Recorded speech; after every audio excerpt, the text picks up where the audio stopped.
Good morning, USA. Let me turn this down. Promote the stream. Let's do it. Let's fucking do it. I've got the sniffles.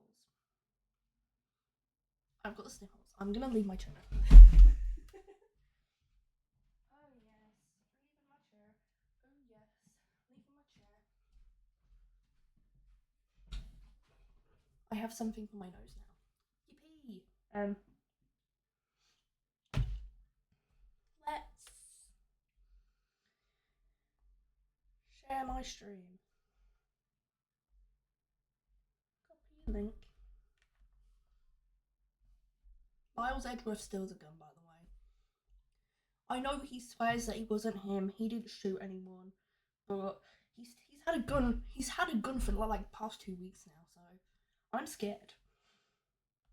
He's gonna start shooting people if he hasn't already. Oh, it's like do.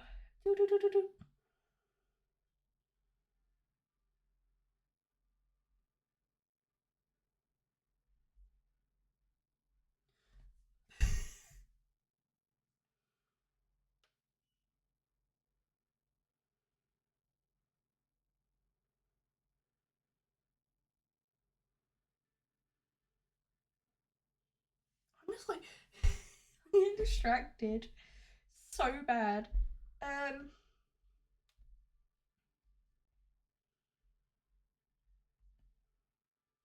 Miles Edgeworth still has a gun.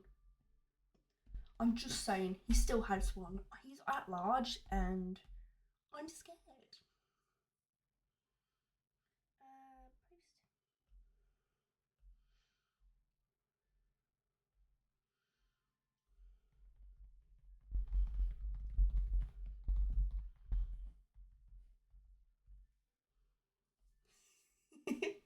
Okay.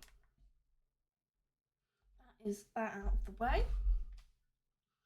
So yeah, I haven't been here for 2 weeks because the house just hasn't really been quiet. And I haven't been feeling great. I mean, I'm not feeling great today. But I already decided that I would be finishing this case today, so I'm not going to push it back any further. No matter what my body tells me to do, because I just don't want to put it off any further. It's a pain. Like, I can't wait to stream, guys. Can't wait to stream Wakes Up on my period. Immense amount of pain. I am on the painkillers right now. So, hopefully they last, and if they don't, which I don't think they've even kicked in yet, I'm not gonna have a good time. In general. It's gonna be Phoenix Wright accompanied by like fucking 50 minutes ago. Oh my god. I'm going, you know, that's what it's gonna be. But either way, I am excited to continue with the case. There is not going to be anything weird going on in this case. It's going to be so normal. No kind of like incidents in any regard. No kind of like old cases that come back. No parallels in any slightest way. No, it's going to be normal. It's Christmas. It's fucking Christmas. How festive. My nose. December 27th, 10 a.m. Oh, fuck! I should have started on time. It's exactly 10 a.m. Oh. The one time I start early, we could have had it line up. Jumping off a cliff. 10 a.m. District Courtroom number 3. I'm fucking gay, Phoenix Wright. What? Court is now in session for the trial of Mr. Miles Edgeworth. The defence is ready, Your Honour. I don't know what voice I gave on camera, so I'm going to make him sinister this time. Very well. Apparently, the prosecution is also ready. Who's the judge here anyway? Mr. Von Karma, your opening statement? Oh, very well. No opening statement, so... Big demon objection again. Forgot about that. Not so fast, Judge. No, you can't have that voice. Not so fast. Not so... That's my favourite line from Ace Attorney Investigations character Shi Long Wang, by the way.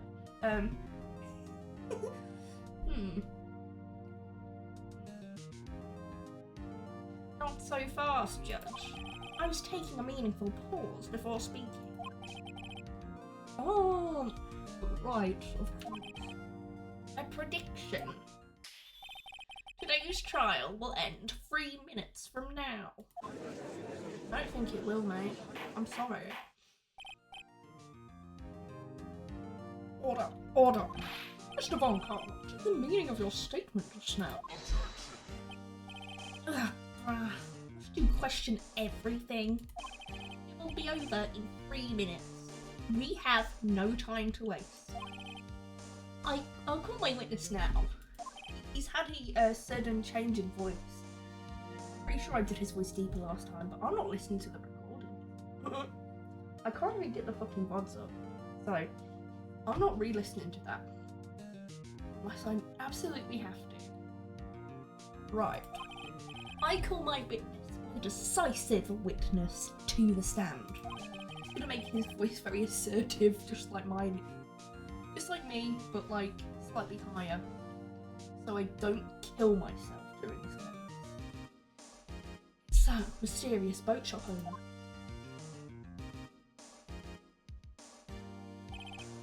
Witness, state your profession. I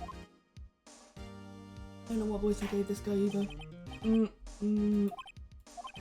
I am the proprietor of the restaurant The Wet Noodle at Gourd Lake. And I also rent boats. The night of the incident, you were in the boat rental shop, correct? Yep, I was. His voice sound like a fucking text-to-speech. Please testify. Wait a second. We still haven't heard who this old guy is. Objection! Who the fuck is this man? The witness hasn't stated his name yet. Because I did not ask him, Mr. Wright. I predicted this trial will end in 3 minutes. Stop asking trivial questions and cooperate. I hate this fucking expression on him. I need him to die. Yeah, right. The witness will state his name.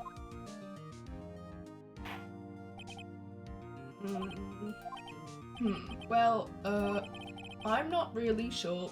Yeah. What do you mean? Memory. Your Honor, the witness does not remember anything beyond the last several years. Ergo, he cannot recall his own name. He can't recall, you say? Yes, but the incident in question took place 3 days ago. He can testify. Very well. Our first testimony then, shall we witness? This judge is killing me. It slips more and more every time I go back to this game. It was the night on the 24th, just after midnight. Yup. Then it weren't the 24th then, was it? I was in the restaurant when I broke oats as usual. Then I heard a bang. Yup. When I looked out the window, I saw a boat just floating on the lake. Then I heard another bang. About then, the boat comes back to shore and a man walks by my window. Who was this man, may I ask? Very well, I'd like to begin the cross-examination. Objection! There is nothing to question in my witness's testimony. Ergo, no need for cross-examination. Besides, there are only 10 seconds left before our 3 minutes are up. Judge, your verdict now. Yes. Mr. Wright? Fuck this man, I'm gonna cross-examine. What are you saying? Of course I'll cross-examine the witness. You idiot. Very well. You may begin.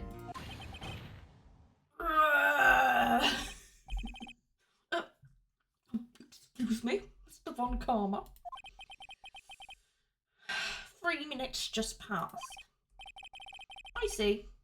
Well then, let's just take our time. You may cross-examine the witness. Get fucked. What? I'm evil. Oh, evil. But then it's not the fucking just a midnight. Just after midnight, you say? Oh, yep, just around then. Are you sure? Pretty sure. Oh, yep. When I talked to you yesterday, you were rather vague about the time. I'm surprised you seem so sure about it today. I asked him and he remembered. Isn't that right?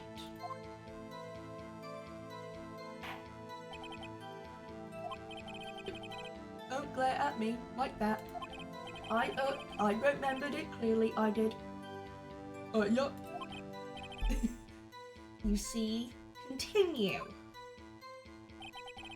Hold up. Where's the court record? Oh, wait. I'll just press everything for now. And then I'll look at the court record, please. Too many times have I presented something too early. Is there anyone who can verify that? Well, I guess Polly could. That's not good enough for a court of law. Mr. Wright, exactly what's not good enough? Your Honour, this Polly is a parrot. A parrot? Don't be so hard on the girl, Keithy boy. The prosecution concedes that we cannot prove the witness was in the shop. Witness, please continue. Continue these notes. Makes no sense. Where did the bang seem to come from? Your mom's house. From the lake, I figure. Are you certain? Yup. Good. Continue. When I looked out the window, I saw a boat just a-floating on the lake. Woo! You could see that through the fog, could you? Could you now? You fool. I'm sorry. Was there someone in the boat? It was pretty far out there. I couldn't see clearly. But I figured there were 2 men out there. Yup. Well, you couldn't see them clearly. Yup. At the time, that is. Time? I heard another bang. Oh, you didn't.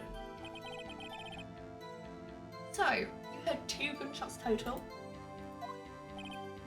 Hurry up. That's what Lotta said in her testimony yesterday.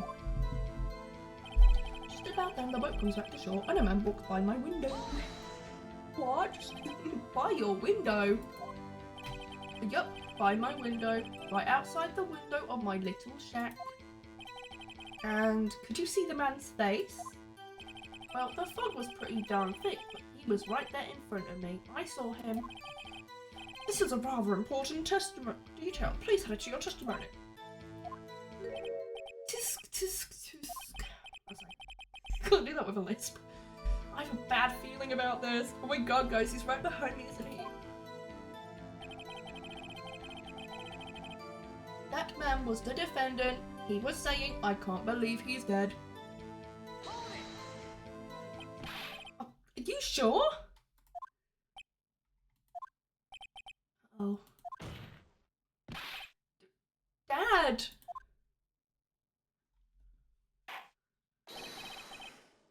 Dead certain, Keith. He said, I can't believe he's dead, as he was walking by too. No one questioned the fact that I just called him Dad. Witness, are you sure that the person you saw was Miles Edgeworth? It was him, that Edgeworth boy. He fucking died. He's fucking dead. This sounds like decisive evidence indeed. I see no room for doubt. Wrong, Karma. He lured me into cross-examining so he could set me up for a fool. Nick! I don't like the way things are going here. Everyone in the courtroom is glaring at us. I better act quick or this trial is going to be over. Objection! Boing. Your Honour. We proved in yesterday's trial that it could not have been Edgeworth who fired that gun. Mr. Wright, are you referring to the fingerprints from Edgeworth's right hand found on the gun in the photograph showing a man firing with his left hand? Exactly. That is easily explainable. He could have wiped his prints after he fired. You are ignoring the truth of the matter here. Everything in this witness's testimony is true. Yeah, he could have wiped his prints, but yeah, he wiped his prints and then what? Fucking put more of them on there. You're an idiot. You are a fucking idiot. Even I wiped my fingerprints off the gun and then put some more fucking fingerprints on the gun. Shut the fuck up. Shut the fuck up. I'm not dealing with you, Von Karma. I'm in a bad mood. I'm hormonal. I will fucking smother you with a pillow. I just lost in thought. What should I do? Keep objecting. Your Honour, this witness claims that Edgeworth said, I can't believe he's dead. But his word is all we have. You were telling a lie. Mr. Wright, in a court of law, the evidence tells all. Apparently you've yet to realise even this basic fact. If you say his testimony is a lie, show us proof. Nick, do we have evidence? It's no good. There's nothing I can do. Are you sure? To be honest, I don't know what to do anymore. Please, can you hear me, sis? Please. We need your help. We need you. 3 minutes was perhaps too high an expectation. However, 15 minutes isn't bad. This must be a new record.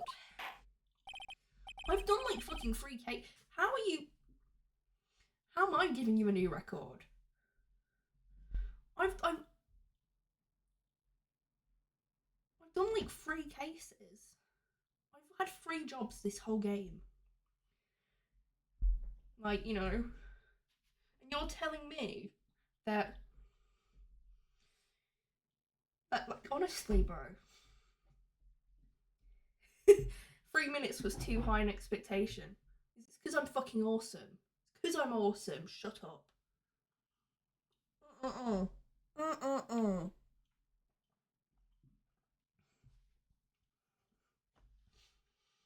Like, I mean, it's the way that we got today, like, a fucking second part of the trial as well. Like, if you really were that good, you would have beat my ass last time. But you didn't. But you didn't. Sorry. He's dead. We killed him. This court sees no reason to further prolong the trial. Nor is there any need for more time to decide the case against the defendant. This case is extremely clear. I see no room for misinterpretation of the facts. There's always misinterpretation, but never misinterpretation. Makes you think. What? No. This court finds the defendant, Mr. Miles Edgeworth, guilty.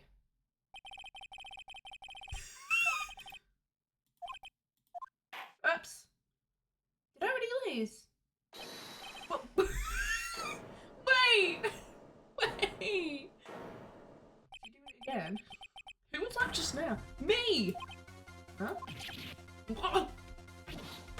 Larry? What are you doing here? Listen, you gotta listen to me. I was there in the park the night of the murder. I wasn't sure about it until yesterday, but today I remembered it. Remembered what? The gunshot. I heard it too. Larry's safe. Rare Larry W. He's not gonna have many of these. What is the meaning of this? The verdict has been decided. I call for adjournment. What a moment, Mr. Von Karma. So, you say you heard a gunshot? Yeah, I did, a gunshot that night. I was sitting here in the audience listening to the testimony. And I realised something he said was different from what I remember. I was like, anyhow, I can't just sit here and let you call Edgy a murderer. It's just not right. I'll testify. Let me testify. Order. Order. Well, this is the first time something has happened like this in my court. I'm not quite sure how to proceed. Judge, you've already given your decision. Trial is over. Nick, this is it. Larry's given us one final chance at this. He's right. If only it wasn't Larry. It could make things even worse. Mr. Edgeworth was just declared guilty, Nick. It doesn't get any worse. You're right. Okay. Your Honour, there is another witness. It is our duty to hear him speak. Hear him out, guys. Hear him out. Right here, right now. A waste of time. The verdict cannot be overturned.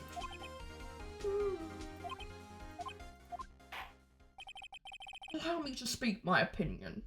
You're not allowed to have opinion. You're a judge. You're not allowed. This isn't your job to be not have an opinion. In all court proceedings, it is our duty to prevent an inaccurate verdict. I mean, maybe, no, he is sort of supposed to, he's just sort of have an opinion that's kind of... I don't know how court works. I don't know how court works, and I've never been there before. I know they wear the silly little wigs, though. Well, at least in the UK they do, I think. They wear the silly little wigs. They bang their little gavels and go bing bing bing. And that's all I know. I wanted to make sure no mistakes have been made. Every witness should be heard. But what is this? I withdraw my previous verdict of guilty. Fucking go. Ooh. Mr. Von Karma, I order you to call this new witness to testify. Now. What? What? The court will adjourn for a 5-minute recess. Wow, his voice changed.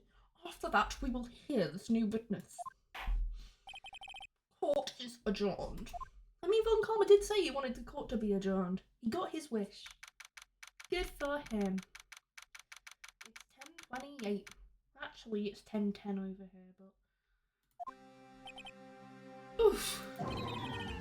That was too close. Sorry to keep you on the edge of your seat like that, Edgeworth. I've seen worse. Yeah, right, Edgeworth, you're sweating bullets. Just wonder what Larry plans to say in there. Larry was at the lake that night? Yes. Said he went looking for the steel samurai balloon that flew into the lake. Oh right! He found the balloon in the air tank that night? Yeah. Hey, Edgeworth. You say something right? Yeah, a lot of things. You see out of it. Oh. It's nothing. He's gay. Mr. Edgeworth, there's something I've been meaning to ask you. What's that? Why are your fingerprints on the murder weapon? Oh. Ew. It's a bit of a difficult one. When he fell into the lake, I went into a daze. I couldn't understand what had happened. I couldn't think straight. Probably because you were homosexual. Then I saw a pistol lying on the floor of the boat in front of me. I picked it up without thinking. I didn't have a reason, really. I see. That's fucking stupid of you. Right. Yeah? This might be our chance. For what? Ooh, lovemaking. Our chance? Well, Karma has only ever run perfect trials. Perfect trials? Perfectly prepared witnesses, perfectly complete evidence. That's the secret to his success. This is the first time he's ever had to deal with something unexpected. He has to let somebody he hasn't even talked to testify before the court. And that someone is Larry. What are you guessing at? It's likely his testimony will be full of holes, right? That's right, Nick. No 10-minute trial this time. We'll milk this one for all it's worth. Hey, it was 15 minutes. 15! Everything's on Larry now.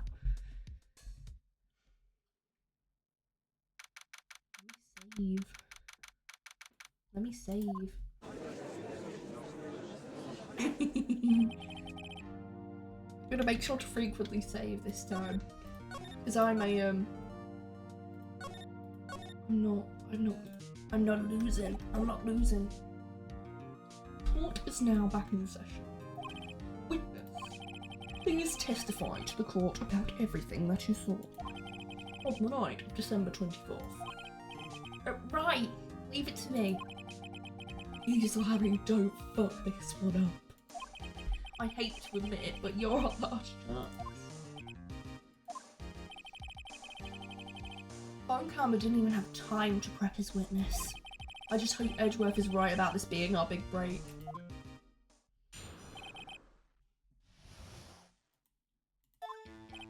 That night, I was out in a boat on the lake. I was looking for something and I found it. So I quietly slipped the boat back in at the rental dock shop. Just as I was thinking about going home, I heard this bang. I looked out over the lake, but I didn't see a boat. So after I heard that single gunshot, I went home. That was my finger. That was my finger cracking. That was an unusually vague testimony, even for this court. In any case, Mr. Wright, you may begin your cross-examination. Yes, Your Honour. What's wrong, Nick? It's Larry. I have no idea what he's going to say if I press him. I'm a little scared. Well, we've come this far. There's no way to go but forward, Nick. Press everything. Were you really? Something wrong, Mr. Roach? There were so many things wrong, I don't know where to begin. Well... Okay, first of all, what time was it? Oh, it was after 11 PM when I went out on the boat. By that time, everyone had gone home for the night. So I waited until the coast was clear, so to speak. And why were you out on a boat at such a late hour? What were you looking for? Looking for something? Yeah. Mr. Books, what was it that you were looking for? What the witness was searching for was irrelevant. It's likely he was hunting for this Geordie. Surprisingly close to the truth in a sense. This is all irrelevant. Let's get it over with. I needed to go back to the dock.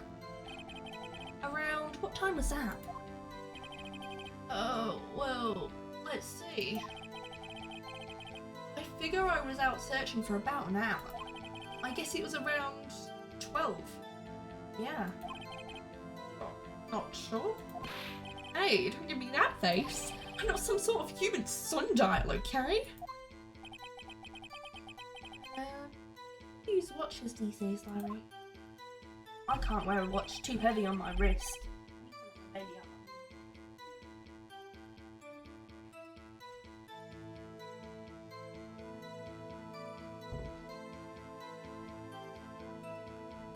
yeah, I can't put a watch on because it just like it just feels far too heavy on my wrist. Stupid as it sounds, it just like weighs it down. I'm like, ugh, you know? You heard a bang? Yeah. Where did this sound come from? Yeah, well, I wasn't too sure about that. Looked around, you know. Did you look at the lake? Yeah, I looked. I didn't see a boat. Wasn't there a boat on the lake? Order! Order! Well, Mr. Butts. Whoa, whoa. Everybody just calm down, okay? I mean, it was real foggy that night. I'm not sure whether there was a boat out there or not. Oh, okay, no problem. That's just the most important part of this case. I mean, if he couldn't tell there's a boat out in the lake, then the other guy could not tell there was a boat out on the lake, but maybe I'm just... So, you only heard one bang, correct? Yeah. Huh. Well, Nick? It was a pretty wishy-washy testimony, wasn't it? I guess I should just start working on the contradictions. Sorry, I wish I could be more helpful. Should I call my sister? Hey, you're useful enough as it is. Don't you worry, gal.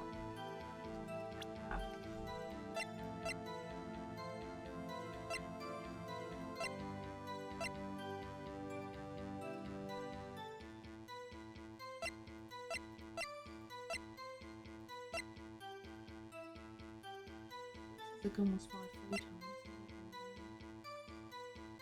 Just after midnight. Parrot! Oh, yes, we lost.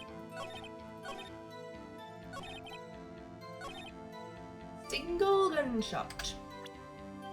What do we present like gunshot? This one or we do the gun? This one. Clap. Wait a sec, Larry. What? You only heard one bang? You're sure? That's what I said. But Miss Lotta Hart testified yesterday that she heard 2 bangs. And the old man just now said the same thing.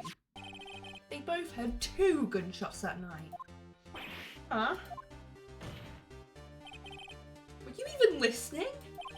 Were you paying attention at all to what they said? Yo, Nick, please. Huh? You know, something's been bothering me. I'm a witness, see? I'm like a customer here. So you gotta treat me nice and stuff, okay? Mr. Butts. What? Only heard 1 gunshot.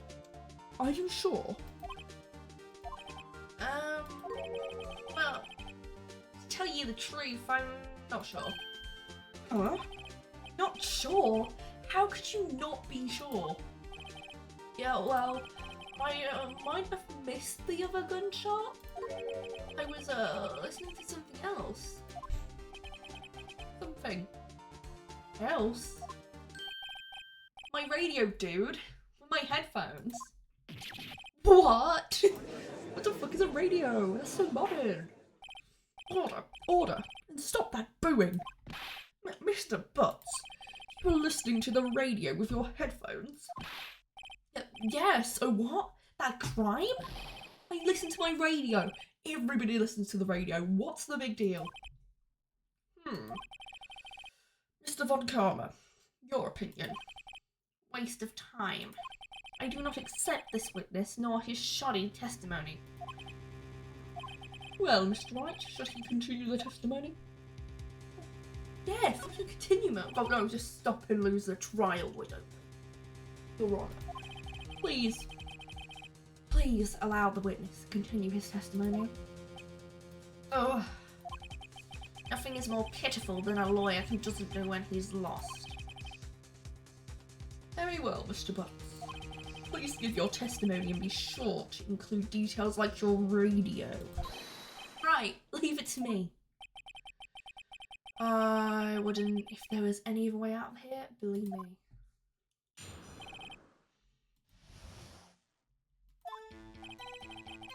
It's lonely being alone on Christmas Eve. That's why I was listening to an All Request show on the radio, see? I was listening to it real booming loud, like. I'm sure I heard that gunshot. I remember exactly what the DJ was saying when I heard it too. You were listening to your radio? At a high volume? Yeah, what's the big problem? Can't a man listen to his radio in peace? Isn't this a free country? I truly believe Larry has no idea what the problem here is. Judge, can you believe a word this witness says? What he heard was probably nothing more than a drumbeat from the radio.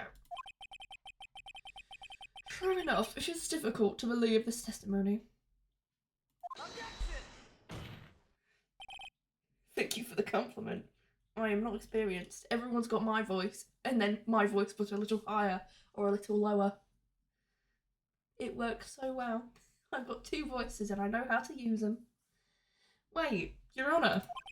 The witness said he remembers exactly what the DJ said when he heard the gunshot. Excuse me? DJ? An announcer. The guy who says stuff on the radio. A disc jockey, if you would. Anyway, what this means is when he heard the sound, no music was playing. The DJ only talks between songs, so he could have heard the gunshot from the lake. I mean, sometimes they do talk over the end of the song, or the start of the song, but maybe not back in them days. I'd like to cross-examine the witness, Your Honour. But very well, Mr. Wright. Can't believe I'm continuing this charade. What he heard. Like, what did I hear? So I was request me. What was he saying? Yeah, what was he saying, Larry? What did she say? Mr. Wright, please cease these pointless questions. What possible good could knowing what a radio DJ said do us? Indeed, Mr. Von Karma has a point. I'll allow the question only if we see some reason why we should care. We don't care, but we should. We should care, Your Honour. Of course we should. Why? Well, how do you know if we don't ask? Fine, very well. But please testify to the court. What was the radio announcer saying when you heard the gunshot? Basically, Edgeworth has a gun, but not really, but sort of, yeah, but the L6 incident, guys. Just when she said, hey, it's almost Christmas, I heard the gunshot.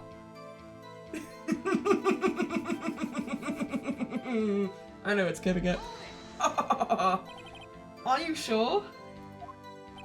Of course I am. She had this real sexy voice. Maybe Von Karma was right. I'm not sure how that helped us at all. This is the most ludicrous testimony I've ever heard. As soon as Halloween ends, it's almost Christmas. I've got to press it until we get to the bottom.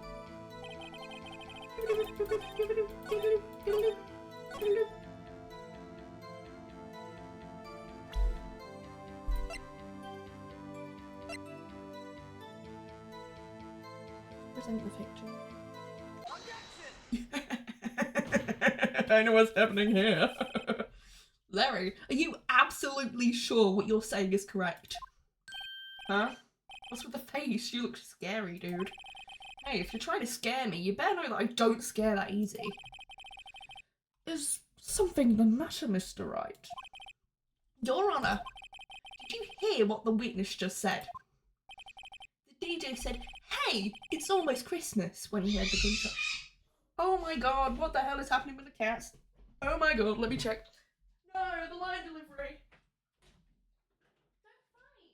Come on. Fight. Stop it. Yeah, it was. Oh my god. Loud cats. It's almost. The DJ said. Let's start again. Hey, it's almost Christmas when he heard the gunshot. Indeed. And almost Christmas means it wasn't Christmas. Do you realise what this means? When he heard the gunshot, it was still Christmas Eve. That would seem to be the case, yes. But he should have heard that gunshot after midnight. This photograph is irrefutable proof of this fact. Let's see what time was on the photo taken when the gun triggered Miss Hart's camera. 12:25:15. Midnight. 15 minutes after midnight on Christmas Day. This is a clear contradiction, Your Honour. It's not Christmas, guys. It wasn't Christmas because it was almost Christmas. Oh, gag.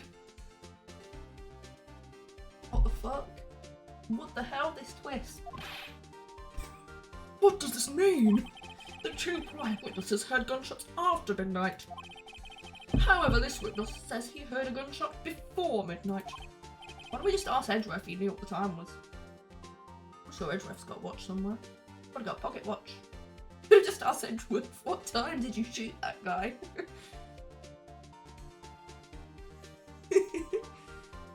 Judge, the answer is simple. The current witness is plainly mistaken. Just look at him. Suspicious. Coming from you who looks like the fucking crypt keeper. Get out. What? Well, Mr. Wright, what do you think about Mr. Butt's claim he heard the gunshot before midnight? I think he's right. Larry's not mistaken, Your Honour. He heard that gunshot before midnight. Intriguing. I hate this expression. Makes me just want to, like, punch him. Creep me out. I'm assuming you have evidence for this wild claim.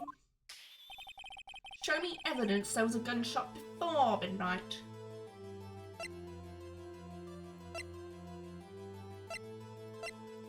DL6 incident. Boom. What says a gun was fired 3 times? Yeah, I'll call him. Oh, I can't read it. Just a picture, right? Just the picture. But the tank was shot, wasn't it? Sometime on the 24th or 25th. Oh, that's helpful. This gun was shot 3 times. This is my evidence. The murder weapon? Something about this pistol was bothering me. Both of the witnesses who testified yesterday heard 2 gunshots. However, the murder weapon was fired 3 times. When, then, was the last shot fired? Only now have I realised the truth. That 3rd shot was the shot Larry heard just before midnight.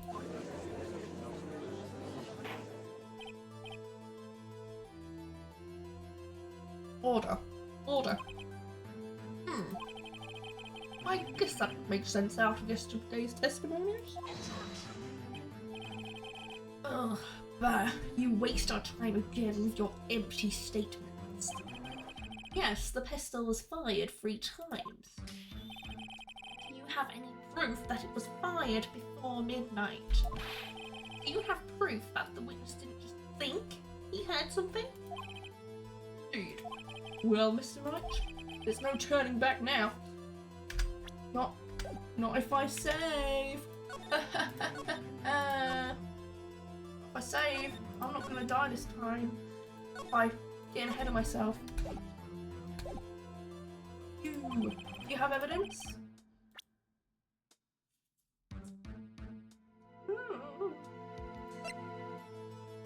Before midnight.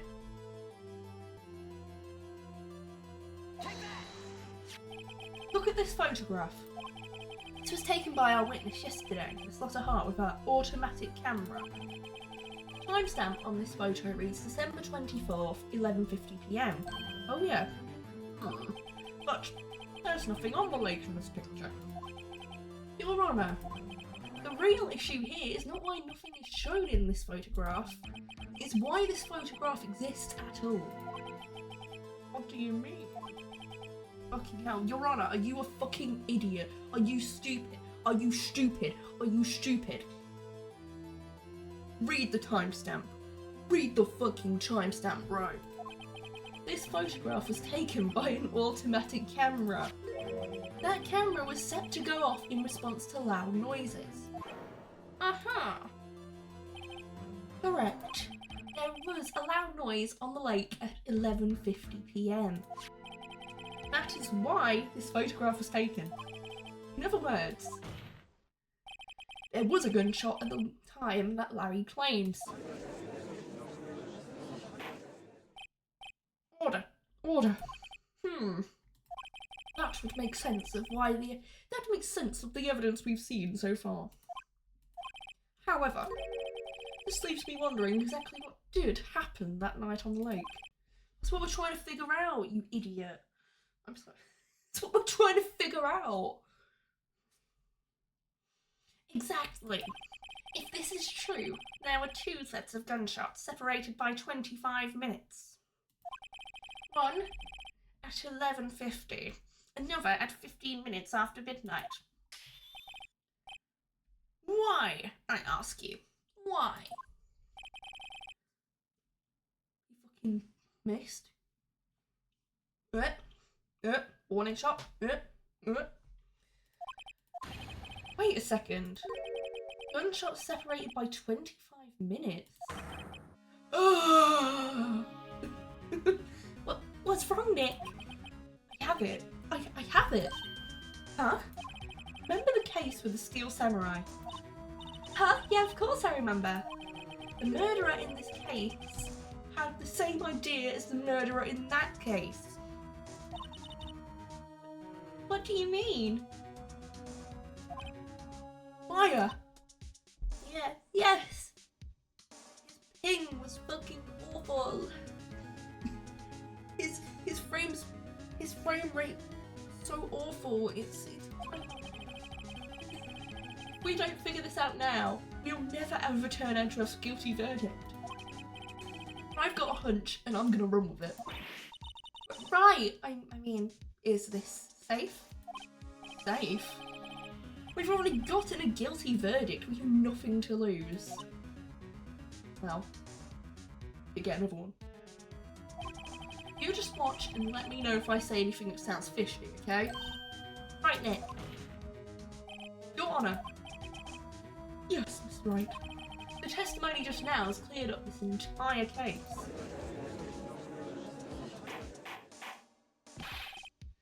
What do you mean, Mr. Wright?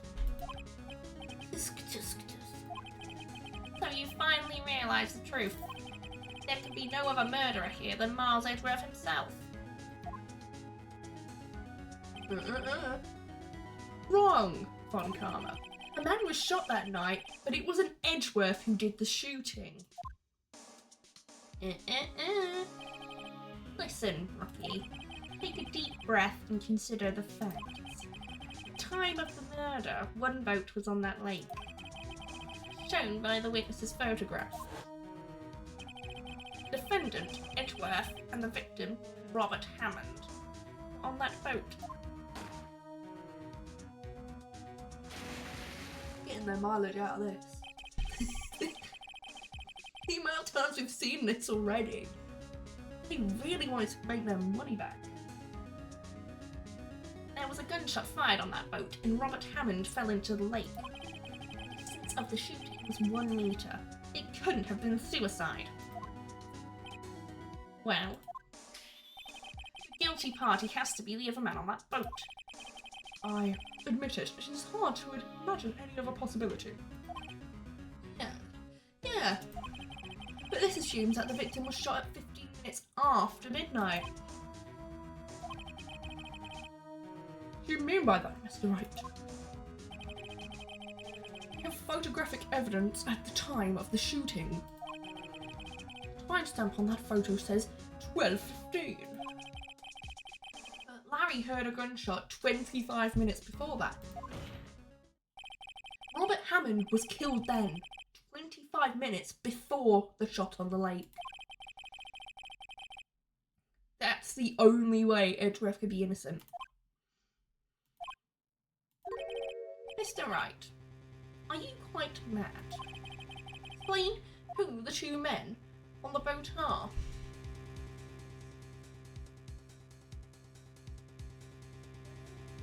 I'd imagine it's him with a real murderer because... But Edgeworth was definitely on the boat, I'd say. So it's kind of like, you know...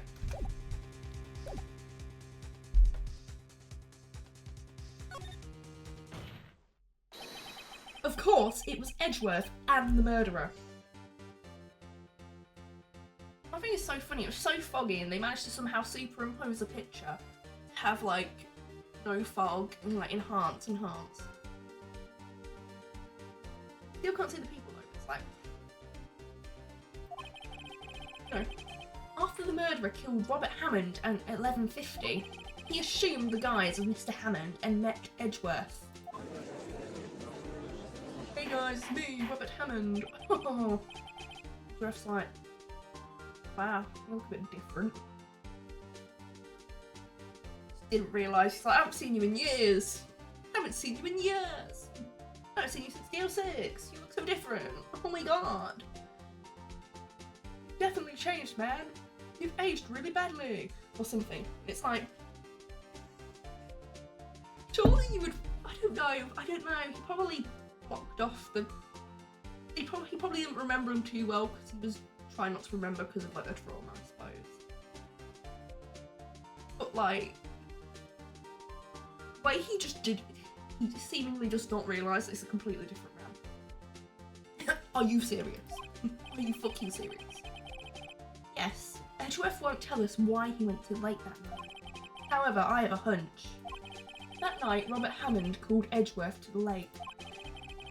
Now, Edgeworth didn't know Robert Hammond's face that well. That's why he didn't suspect anything when the murderer took Robert Hammond's place. I'm not sure what to make of all this. Ludicrous!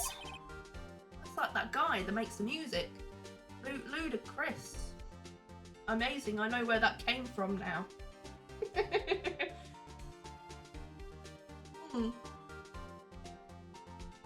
The more you know. Tell us the name of the murderer then. Murderer's name? Right, it's... I don't know. The murderer is still Edgeworth. Edgeworth contacted Edgeworth to get on the boat. Edgeworth has not looked in the mirror in a while, so he didn't know that it was actually Edgeworth who was also on the boat with Edgeworth. And then he shot Edgeworth because he didn't realise that Edgeworth was him who was also Edgeworth. It makes sense. It makes so much fucking sense. Actually, I don't know the murderer's name. We've all got a little bit of Edgeworth inside us. Womp womp. You don't know. But, again, you waste my time. I don't know because he never told us. The murderer is the caretaker of the boat shop. That old man. The one I called my dad. At 11:50, he was the one who killed Robert Hammond. The caretaker of the boat shop? Where did he do this? There weren't any boats on the lake then. Why would he have to go all the way out on the lake to shoot someone? May I suggest that the real scene of the crime was not on a boat? What? Very well then. Where did this murder take place? Oh, place in the samurai dog stand. Oh, it took place in Numble Tart's car. Place in the woods. Here, of course, the boat shop, where he lives. That way he can meet with the victim without anyone seeing. Objection! Demon objection, I hate it so much. Do you have proof that the boat shop was at the scene of the crime? Recall Larry's testimony, if you will. He was here 5 minutes ago, you see. Friends did he spoke? That night, he was on the lake in a boat, searching for something. Boing, boing. He finds it and returns the boat. Then, just as he's starting to head for home, he hears a gunshot. He heard a gunshot, Your Honour. Even though he was wearing headphones at the time. In other words, the gunshot was very, very close by. And where would that be if he had just returned to a boat? A boat shop! Oh my god! Oh my god, Mr. Wright! What happened that night on God Lake? Please tell the court from the beginning. Yes, Your Honour. I went there. I wasn't there. I'm making a theory, a game theory. Why are you asking me to explain these fucking events? Ask Edgeworth. He was there. Nick, are you sure about this? Not really. But I think if I start at the very beginning and I take it slow, I might just be able to figure this out. Bullshit your way to the truth. That's the Mia method. Press everything, bullshit, waste their time, come up with an answer. That night, the caretaker of the boat shop called Robert Hammond to his shop. I was reading the caretaker of the boat shop called Robert Hammond. No. The man, the old man who was sleeping all the time, called Robert Hammond to his shop. Bro. Polly's just like, wow. Polly's like, what the fuck? This was around 11:50. That was when the gunshot that Larry heard was fired. After that, the caretaker put on Robert Hammond's coat. He became Robert Hammond. Oh my god, amazing. Isn't Robert Hammond like, and he like the fucking Top Gear guy as well? I think. He used to do the Top Gear. I never watched it, but because I'm from the UK, you do hear about it quite a few times. He became Robert Hammond. He started driving around in the cars. I don't know. Then he got on the boat with Edgeworth and went out into the middle of the lake. Then, who fired the pistol on the boat, Mr. Wright? Well, Edgeworth didn't. How? Oh. It was dark, but did Edgeworth not be watching the trial and see that man come up to the stand and be like, "Oh my god"? Was he not like, oh, what the fuck? What the fuck? That's Robert Hammond. What the fuck? Like, would he not just like recognise the guy and be like just be like sat there with his fucking mouth agape being like, holy shit. I mean, that's what I would do. Of course, he was a murderer who shot the pistol. He shot twice. Both missed Edgeworth. On purpose. Gag. 2 minutes. Yes. Why would he shoot twice if he didn't even hit anyone? Details. Know this, Mr. Wright. The moment you run out of explanations is the moment you lose. Tell us why the murderer had to fire twice. Oh, which no. He shot wrong twice. But also it's like, the moment my explanations run out is never. I can bullshit forever. I believe he shot twice to create a witness, you know. Create a witness. The murderer lifts his pistol and fires one shot. that ensures anyone who heard the shot will look at the lake. Indeed, Miss Hart did exactly that after hearing the first gunshot. Next, the murderer waits a bit and he fires again. Then, again. This fucking cutscene. I can bullshit forever. I've got bullshit powers.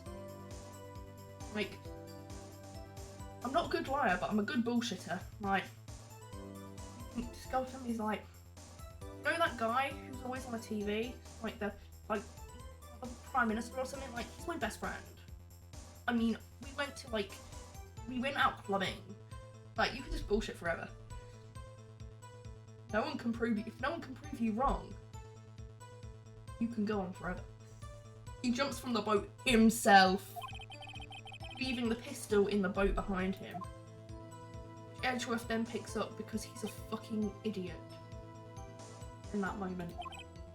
See, someone looking from the edge of the lake. It appeared that one of the men on the boat had shot the other. The murderer didn't know about the automatic camera, of course, because that's so modern. This is the 2000s. Nobody had an automatic camera, guys. This is fucking modern. That's why he shot twice, to draw attention to the boat. Once you realise that, everything else falls into place. The boat shop caretaker swam back to his shop. Then he put Mr. Hammond's wet coat back on the body and threw the body into the lake. This is what happened, Your Honour. These are the events that transpired that night on Gourd Lake. That poor traumatised parrot. That poor fucking parrot having to watch a man get shot. That would be so loud as well. Bailiff, bring out the witness from before. The boat shop caretaker, quickly. Von Khan was like, what the fuck? What the fuck, guys? What the fuck, guys? How dare you? Very well. While we are waiting for the caretaker, I would like to ask the defendant, Miles Edgeworth, a few questions. Yeah, the loud noises, I mean, birds don't do well with fireworks. I mean, most animals don't do well with fireworks, but a gunshot at that close, I'm surprised she didn't fucking die. Poor Polly. Deserved to go so much better than that. Maybe he... No, I don't think you put earplugs on a bird. Maybe she had earplugs in. But I don't think that's possible. Because there is those like little holes on the side. Oh, poor Polly. Mr. Edgeworth, please take the stand. Mr. Edgeworth, you heard what the defence has said? I'm just thinking of just asking, didn't recognise that guy when he was at the stand like fucking 20 minutes ago? And he's like, well, why did you go to the lake that night? What Wright has said was mostly correct. Astonishingly so, actually. Yes. Several days ago I received a letter. The letter was signed Robert Hammond. He asked me to join him on the new series of Top Gear by the lake at midnight on Christmas Eve. And he had something very important to discuss with me. Something important? I rent agreement. I'm sorry, I cannot say what it was. Your Honour, sir. Bailiff, we are conducting a trial here. I ask that you remain quiet. The witness has disappeared. He's not at the bookshop either. What? What shall I do? Fucking find him quickly. We can't allow him to get away. What should I do? Your job? Your job? Maybe that would work? Mr. Von Karma, your witness has disappeared. A search warrant has already been issued. It goes without saying that I cannot declare a verdict under these circumstances. I will extend the trial until tomorrow, the final day allowed. I request that the police department utilise all its force to find that witness. Am I understood? One more thing. Just who is that boat shop caretaker? I think his identity has become very important to this trial. I want him. Ooh. And I want to know who he is. Maybe you should learn who he is before you want him. Safety, you know. Very well. Court is adjourned. Can't just say, I want him. That carries some serious fucking weight. I want him. Like, what do you mean, Judge? I want him. What? Stop saying that, Judge. Yay, Nick, you did it! Yeah. Well, at least we got out from under that guilty verdict. And what about Larry? That was something else. Even Von Karma didn't know what to do with his testimony. Larry really helped us out. Sure, once I sifted through his unique testimony. Still, he did save us. I just wish our cases weren't so down to the wire all the time. I know what you mean. Sometimes I feel like it's us on trial instead of our clients. Hey, Edgeworth. Mr. Edgeworth? Did you say something? Don't look so pained. I mean, it looks like you're probably gonna get off the hook. You could try to smile just a little. Relax. No. I'm sorry, but I fear it's not over for me yet. What do you mean? Right. There's something that's been troubling me for a long time now. And I don't know whether or not to tell you. Ooh. I mean what? That you love me? I'm sorry. Edgeworth? No. There's so little time left. I want to tell you to get it off my chest, but top surgery, but I can't make up my mind. What is this about, Edgeworth? It's a nightmare I've had. A memory of a crime that I committed. A crime you committed? A memory of a murder. Whoa, to be continued. Yeah, to be continued in fucking 2 seconds. Yay! I love this as you want to save your progress up to this point. No, of course not. Of course not. I just want to do it all in one go. Permadeath run. No. No. I'm not replaying the whole trial. Oh, we're back home, guys.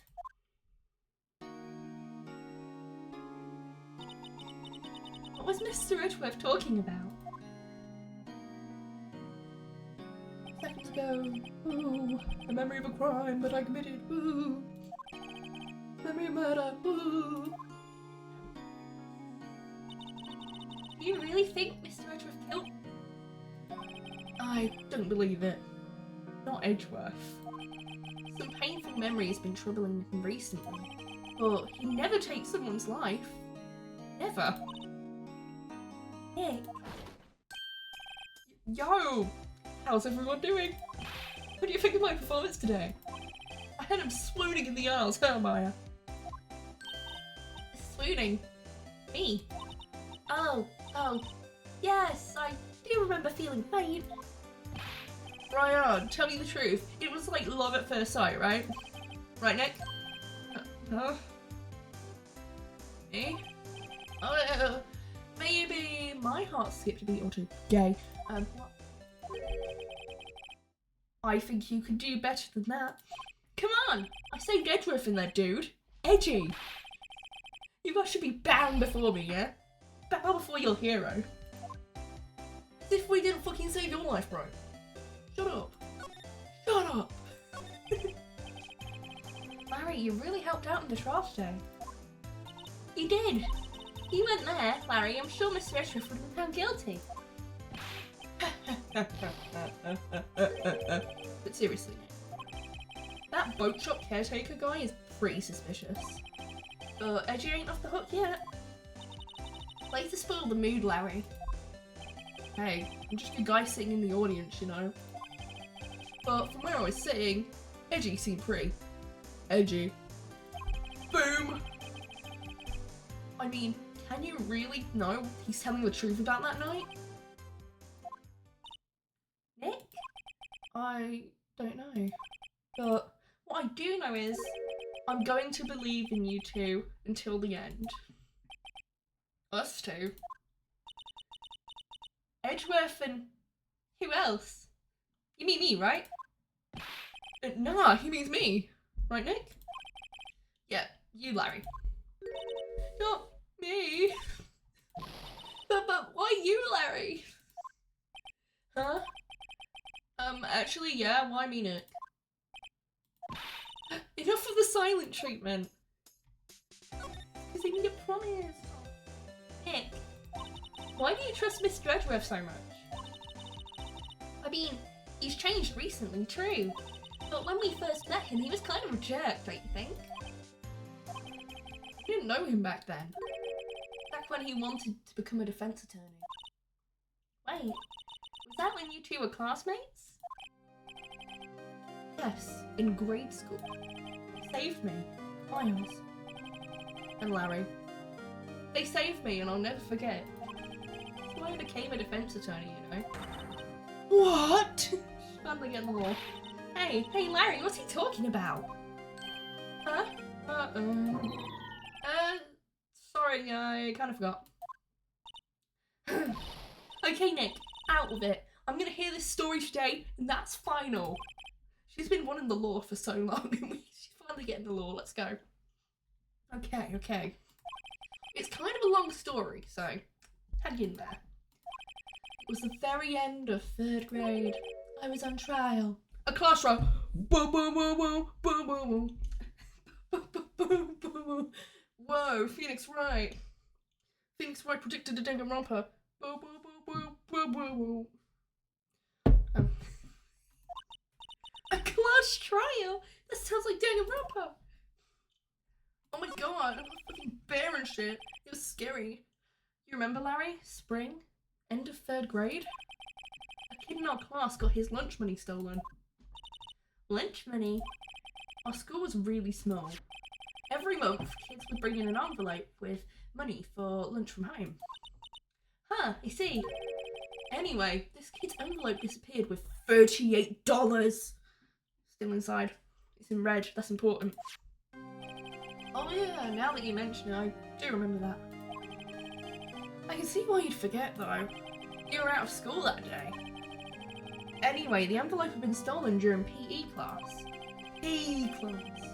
I was coming down with a cold, so I'd skipped peeing that day. I was the only one not in class. I fucking hated PE. I mean, my favourite subject was, I'm like a lunch subject person, like my favourite subject was lunch. I like lunch, and I liked English. I like doing art, but I'm not very good at art. There were a handful of subjects that I didn't like, and one of them was definitely PE. It was awful. The PE teachers had no heart. They had no heart. They come saying, oh, I don't think I can do this because I'm on my period and I'm in a lot of pain. I'm in a lot of pain. Or, oh, I forgot my kid. No compassion. Oh, we're really cold. Can we just wear like a jacket or something when we're doing PE? No. They're wearing like 5 layers, watching us run around in a fucking t-shirt and shorts. And I'm like, ugh.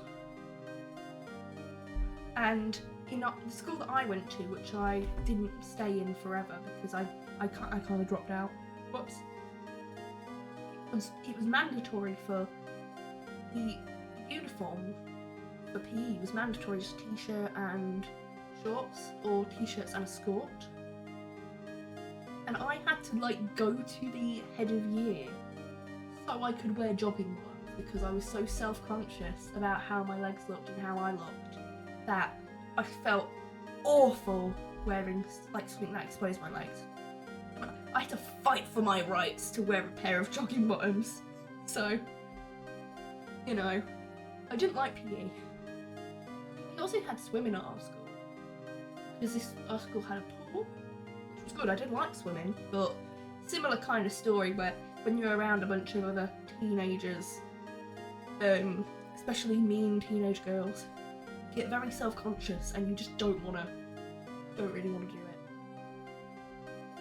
But I enjoyed swimming a lot more. It was a lot more fun.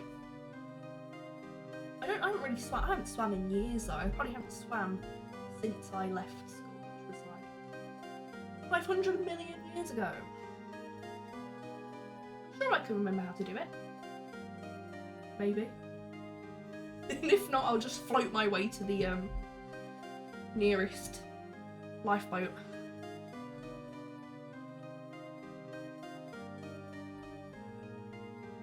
Yeah. Ball drop. Woohoo! So, They thought you did it? yeah, the kids in class said that I should be put on trial. What kinds of fucking kids are these? School was different in them days. Oh, weren't you just like accidentally, like, I don't know, you misplaced something and then everyone's like, you should go to school court.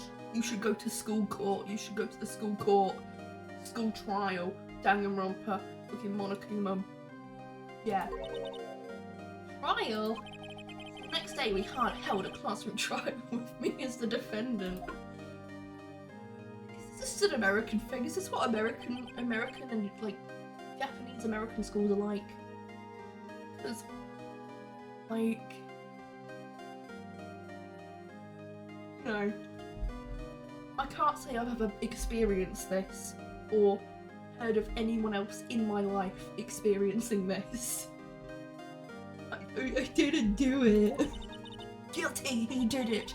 Guilty, it was you. Faith, give the money back, you're such a meanie.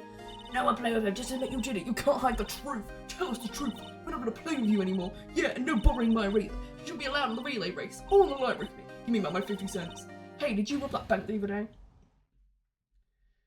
Now, Phoenix, you know you shouldn't steal people's money. It's not right. In the end, even the teacher thought I'd done it. Go over and apologise, Phoenix. Give him his $38 back.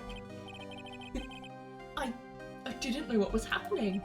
So sad. I just couldn't stop crying.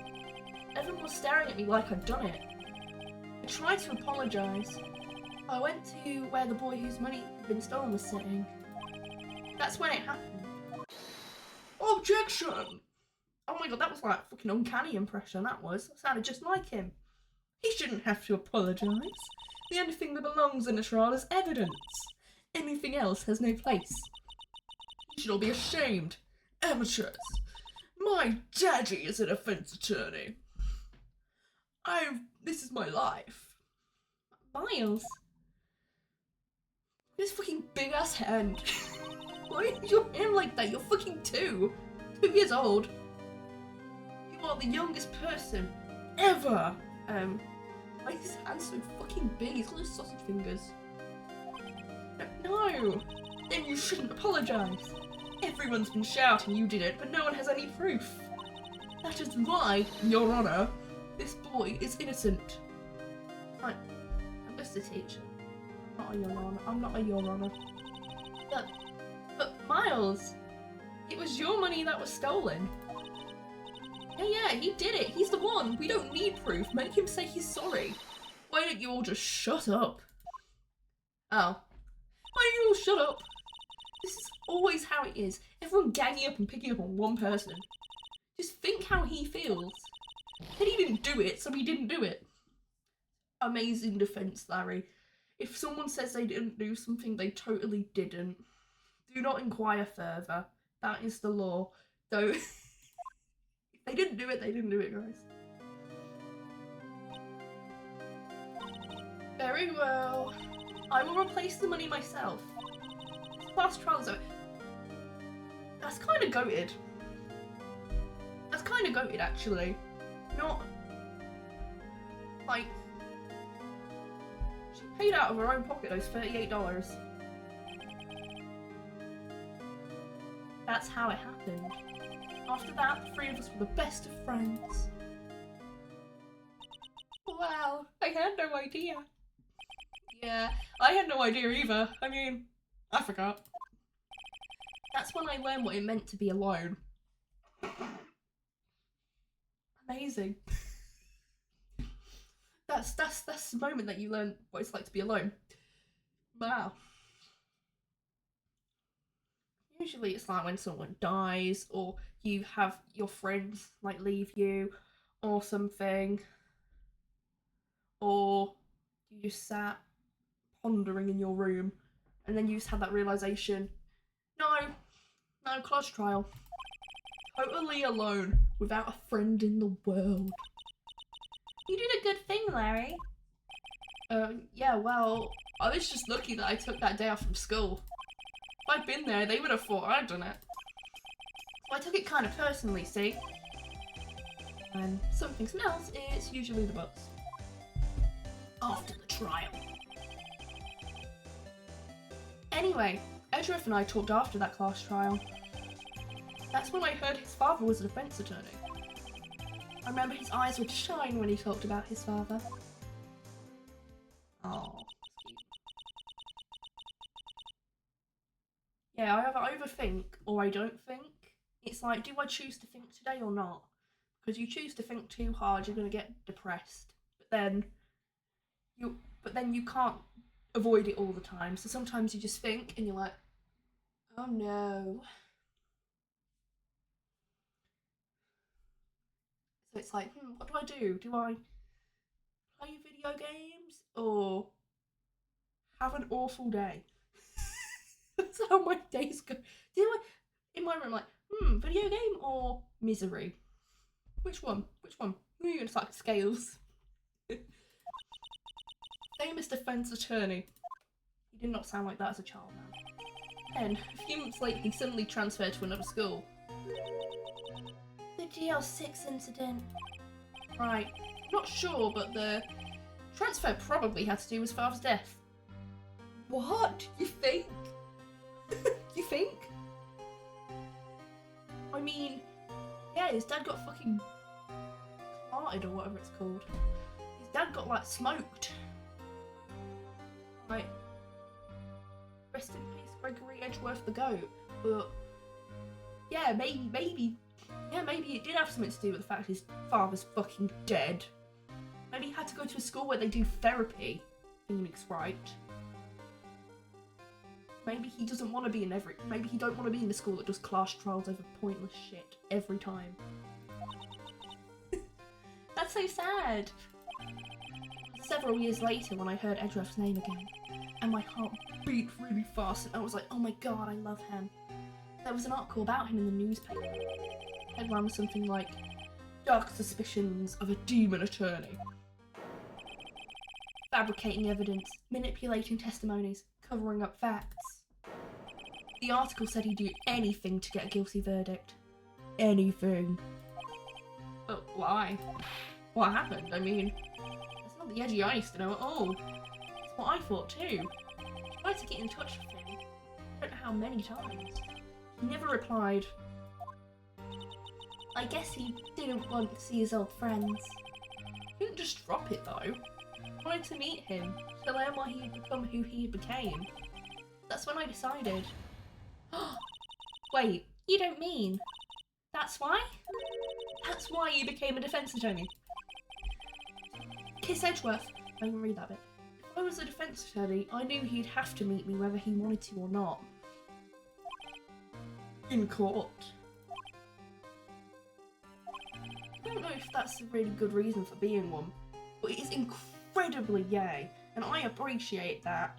Like, I appreciate the hustle just to see the guy you had a crush on, right? Again, and talk to him like, I'm gonna dedicate my life to having the same job as you so I get to see you again. Like, what? Edgeworth believed in me, and I believe in him. He's in pain, and no one's on his side. I'm the only one who knows the real Edgeworth. I'm the only one who can help him. Get fucked, Larry. You can go fuck yourself, Larry. You were never part of this relationship. You've... Whoa, Nick. So, is that why you helped me out for free? Yeah. I helped you because I believed in you. Except, I don't remember saying I'd do it for free. Oh, Nick. Nick, we have to save Mr. Edgeworth. It's the last thing we do, okay? Right. It very well may be. First, there's that rental boat shop caretaker. We need to find out who or what he is. What do you mean who or what he is? What is he, a fucking alien? I'd settle for who. I guess I could clean out some of this evidence I no longer need. Okay, let's go. Get rid of. What do we get rid of?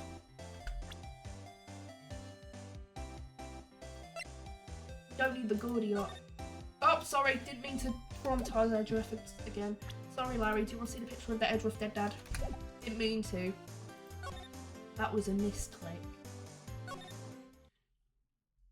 It's so funny because, like, it's kind of hilarious how it's the group of Larry, Phoenix, and Edgeworth, and they're like, and then Phoenix is like, I'm the only one who knows the real Edgeworth. Like, I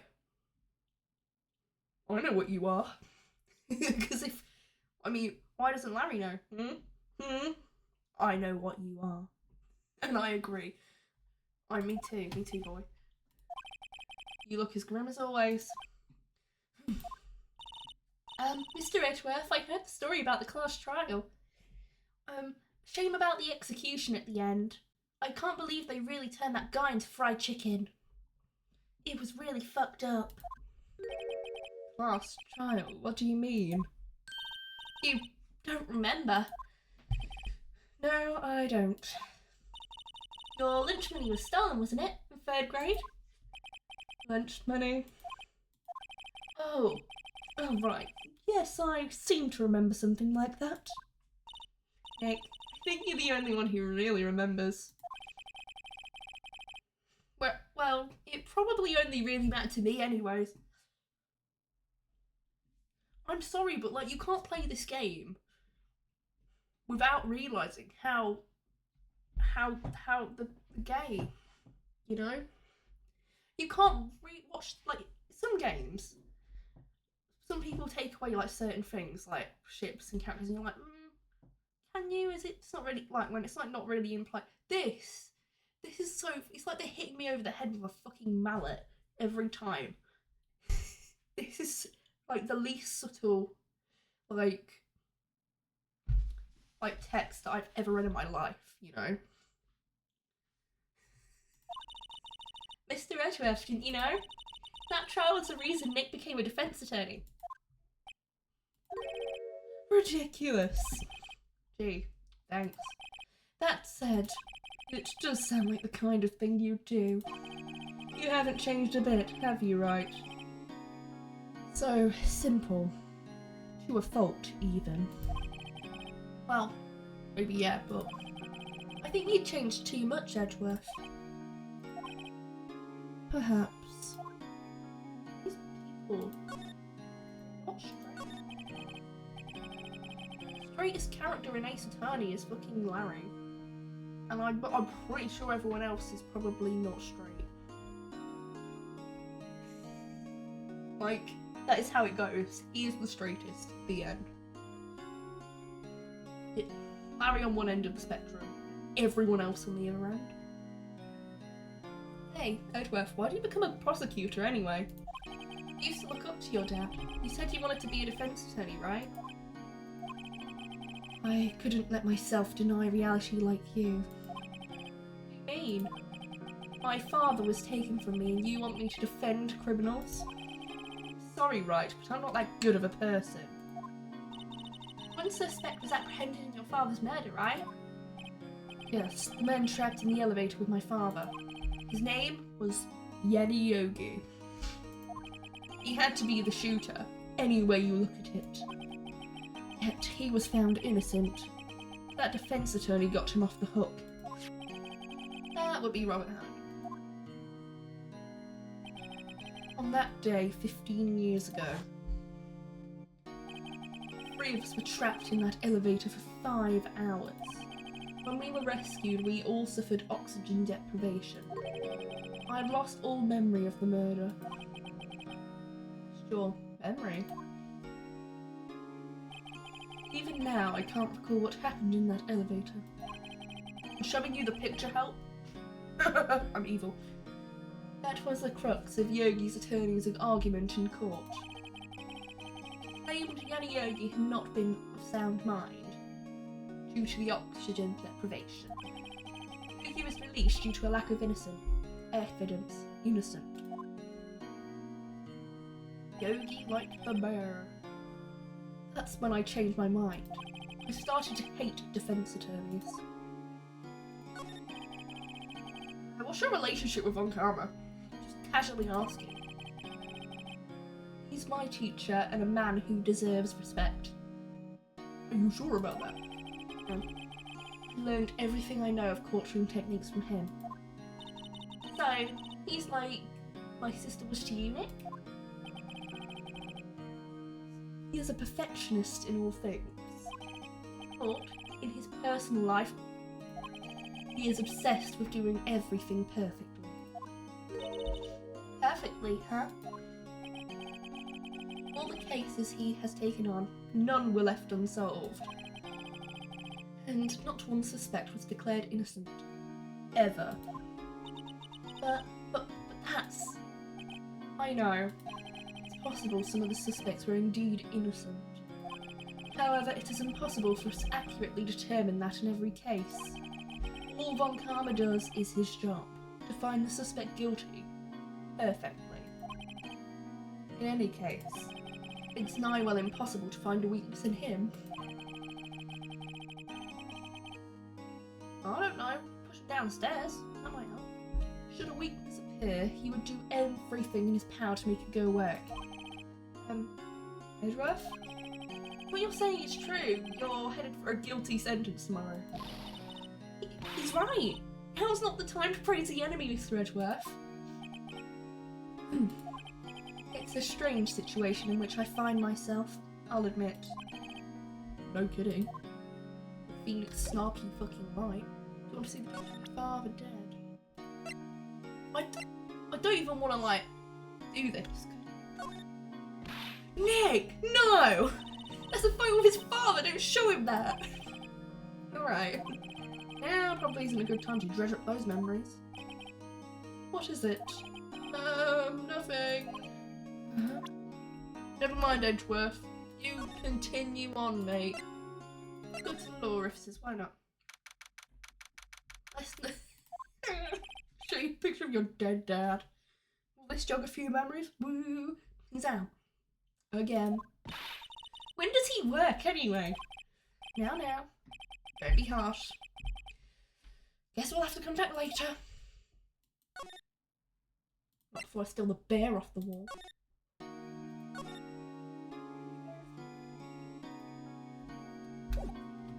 Pat, pat, pat, pat. Give him a pat on the head. Pat, pat, pat, pat. Wow, what a cute mascot that will never come up in any future case.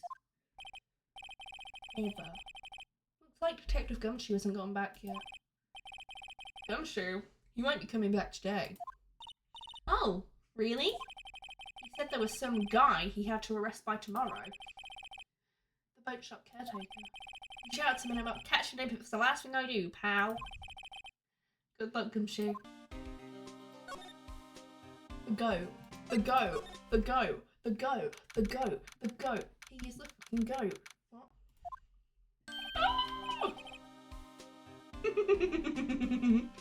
Hey, pal. Long time no see. Oh, Detective Gumshoe. Close one today, hey? I got so worked up I snapped my tie in half. Sorry about that. No problem, pal. Thanks to you, now we know who really did it. You mean the boat shop caretaker?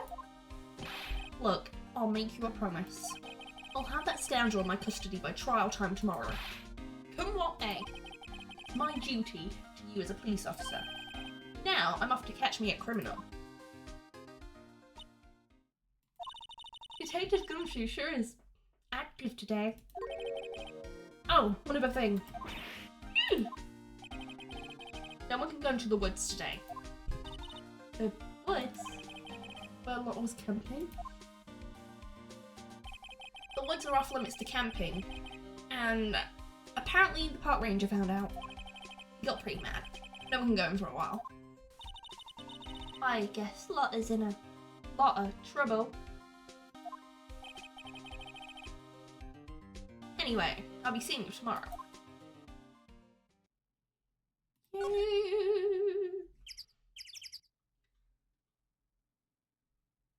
My tummy is rumbling. I've eaten, but it doesn't. It's like I'm digesting it, you know. So it's like slowly becoming more and more hungry. But I ate a lovely bowl of fruit salad, so it was yummy. I fed Iris some strawberry because she likes to eat a strawberry. Huh? The steel I saw is missing. I saw. Looks like the hot dog stand is closed too. I guess Larry's too busy worrying about Mr. Edgeworth to show up for work. No, but I wanted a samurai dog. Oh, I want a samurai dog. I'm gonna eat a marshmallow. I'm hungry. No. I'll eat like 1 or 2 and then I'll be full. I'll eat too much sugar. Except for the last case where I ended up eating an entire fucking bag of marshmallows because I hadn't eaten, and my stomach was full of energy drink and marshmallow, and I was fucking on like some sugar light rush. It was crazy. 2 things that don't really that you shouldn't be having on their own, but they're good. I love eating sugar.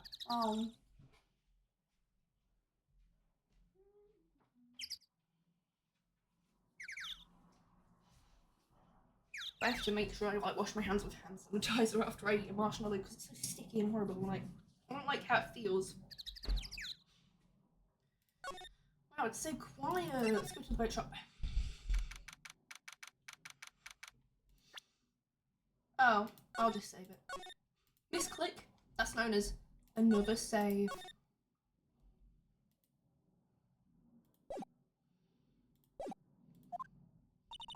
That old caretaker got away. Yep. Never imagined he might be the real murderer.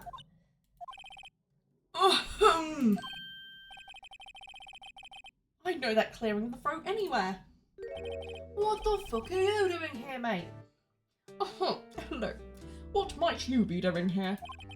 Out for a walk, Ah, the days of my youth, like the scent of fresh lemon. See? Mr. Grossberg, this is no time for idle reminiscing. Mr. Ezra's trial ends tomorrow. That is true, yes. But what I saw of today's trial, Ezra should be fine, right? Well, I'm not so sure about that. Oh, what do you mean by that? Well, I'm not sure. If you find anything out, come by my office at once. I may be able to offer you some assistance. Thanks. Bye. What do you think Mr. Grossberg was doing here anyway? Who knows? Yeah, what the fuck was he doing here? Oh, I've got a new person to report. Block. This happens all the time. You made this account literally like yesterday, bro. That's so funny.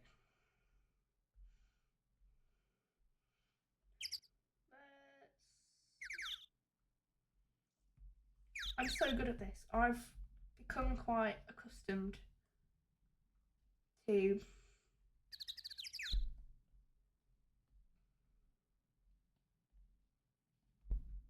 I'm my own mod. I'm accustomed to being my own moderator. Oh, didn't mean to do that one. Can we go in the shack? December 27th. Nobody's home. Hello, Squawk. Hey, it's Polly. I wonder where your owner's gone, Polly. Hello, Squawk. Can't believe he'd run off and leave this poor parrot to fend for herself. Oh yeah, that too. Not only did he like, oh my god, he's a bad owner. He's a bad owner, not a naughty man. Hello, Squawk. I'm gonna use a secret phrase. That was a fucking gun. It's a fucking fishing rod, isn't it? That fishing pole looks expensive. Maybe we should bring it to Detective Gumshoe. Don't you think the caretaker would mind? Well, we can just leave him the metal detector in exchange. Maybe we'd better not. What if this guy's a fucking murderer? I don't see why we can't steal his fishing rod. It's not like he's gonna use it in prison. Am I mean for saying that? Doesn't look like he uses kitchen much. Right.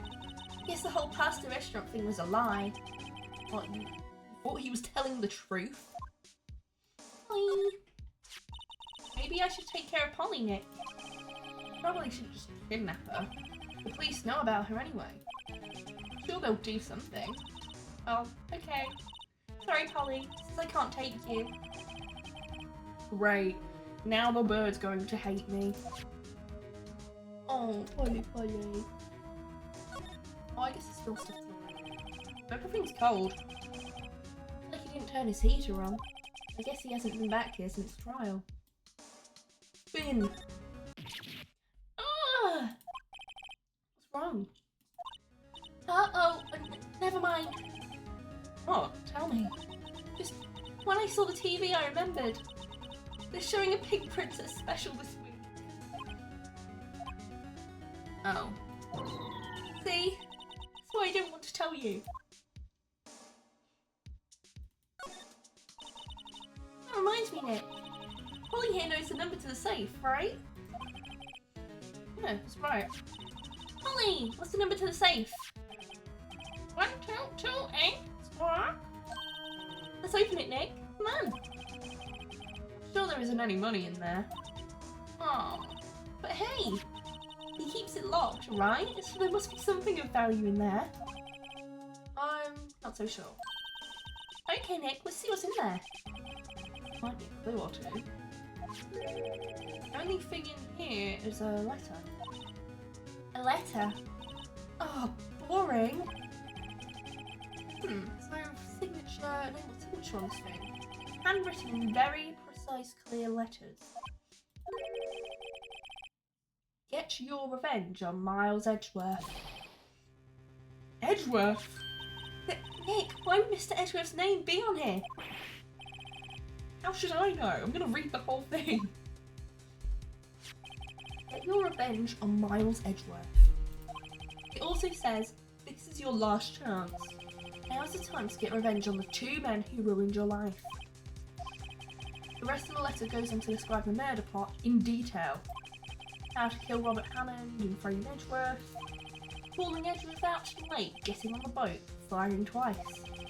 Exactly what I figured out today in court. It's all here, in perfect detail. What do you think it means, Nick? I don't know, but it looks like these are instructions for that caretaker. When he killed Robert Hammond and called out Edgeworth, he was following the instructions. Who could have written that letter? Oh, I'm so cold. What does it mean to get revenge on Miles Edgeworth? Look, I don't know, okay? But one thing's for certain. This letter is an amazing clue. Clue time.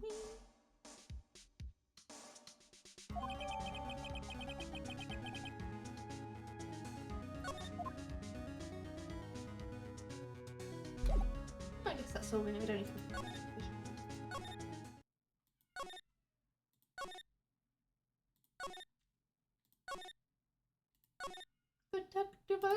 Detective Gumshoe, I found you a place for the evidence. Your office? One day left, Nick. Yeah, I know. Well, no time to waste. Let's get going. Oh, I guess that's just a fill-in. Edgeworth, look at this murder plot I just found. Look at this fucking murder plot, bro. It's crazy. Crazy shit, man. Edgeworth, see this letter? This came out of the safe in the shack where that boat rental caretaker lives. I see. Revenge? On me?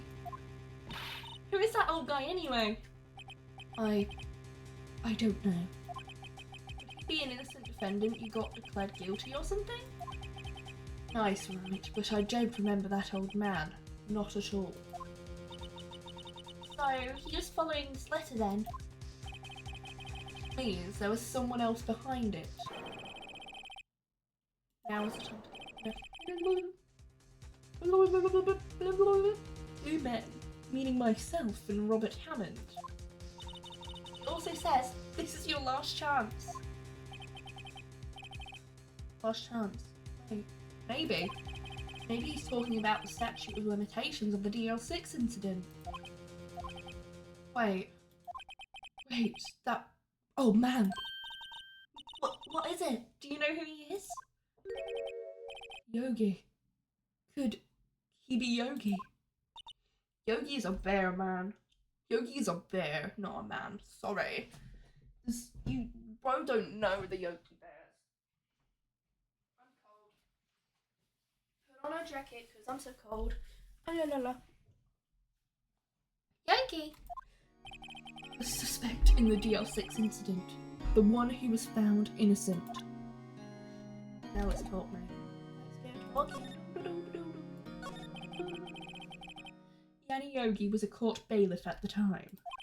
We just happened to be in that elevator together 15 years ago. Why get revenge on Edgeworth out of all people, like... Get revenge on the 9-year-old. Woo! The quake was incredibly strong. Before I knew it, everything was dark. We were there for so long, it felt like forever. The air thinned, and the darkness closed in on us in that little box. We became unsettled.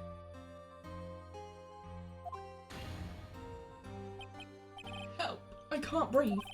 Quiet! I said quiet, you're not making this any easier. I want to get out. Help! Get us out!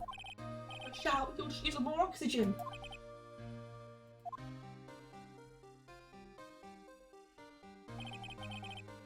That's all I remember. When I came to, I was in a hospital bed, staring up at the ceiling. In court, Yanni Yogi's mental condition was called into question. They claimed that the oxygen deprivation and stress had caused temporary insanity. In the end, the claim passed the court and Yogi was found innocent. But isn't that strange? This letter tells him to get revenge on Edgeworth.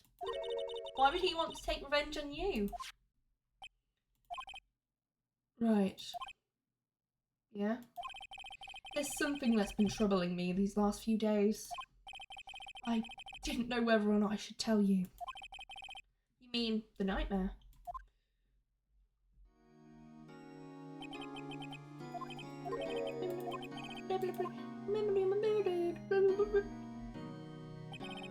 I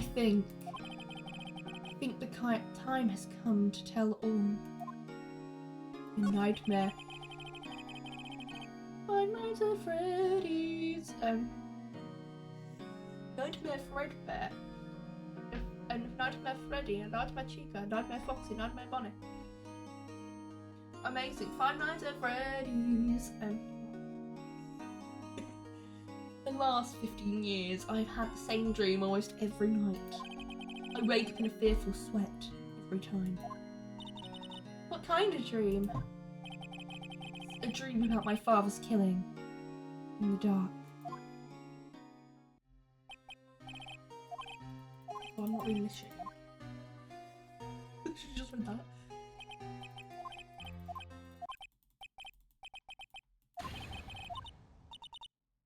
No!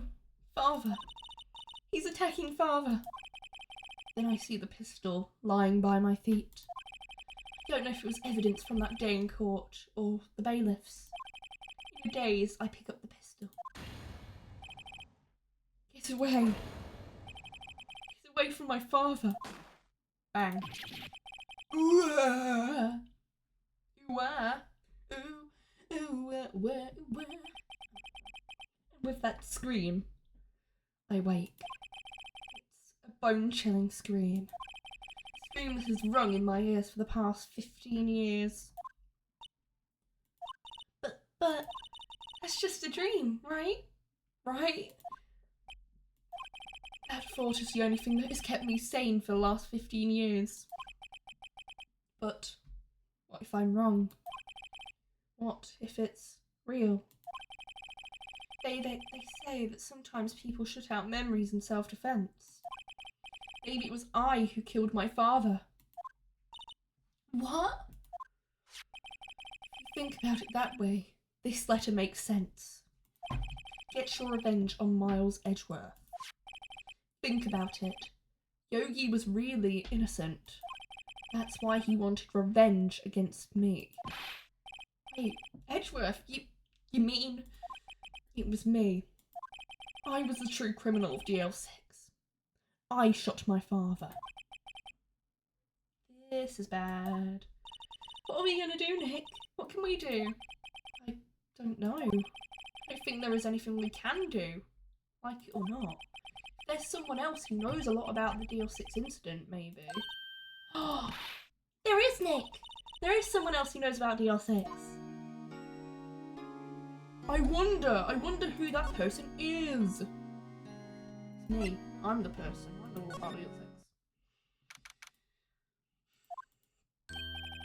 Mr. Grossberg. Oh, hello there. What's wrong? You look troubled. No kidding, I can't believe you're not. My. Just calm down and tell me what's happened, hmm? Mr. Edgeworth, he... I'm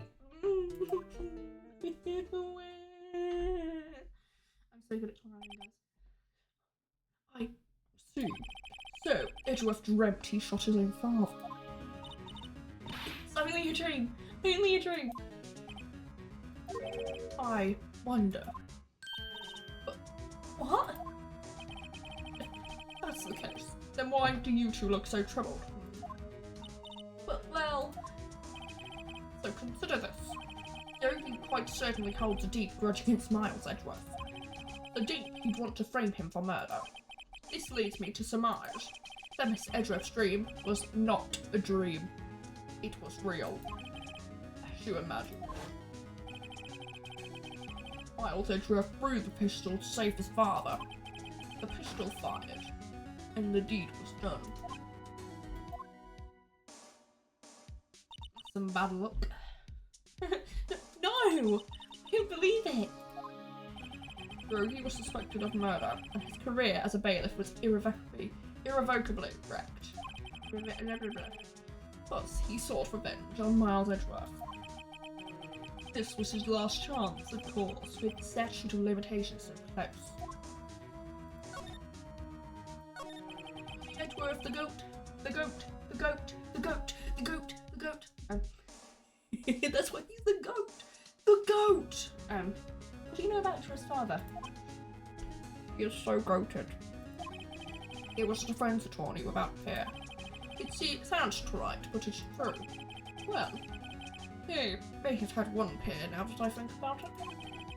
Your mentor, Mia Fey. My sister. Gregory Edgeworth was very disapproving of Mr. Von Karma's techniques. That's no surprise. Von Karma is an extreme man. Forged testimonies and evidence are nothing to him. The result? He has a perfect win record in court. Tim, Gregory Edgeworth tried to call attention to his methods. And? He lost. And died in despair, as it were. I see. When Gregory Edgeworth was killed, the police called on the spirit medium. That was your mother, Misty Fey.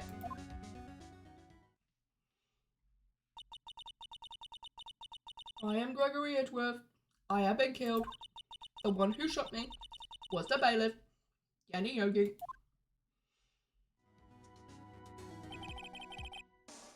Yet Yogi was found innocent. When my mother left us, everyone called her a fraud. Right, everyone thought she was, you see. Yet, now that I think about it, it seems the one who lied was Gregory Edgeworth's ghost. Gregory Edgeworth must have known who shot him. I don't believe it. So you're saying he falsified his testimony? That Edgeworth's dad lied to protect his son? It's only a possibility, mind you. But a possibility nonetheless. Sheesh.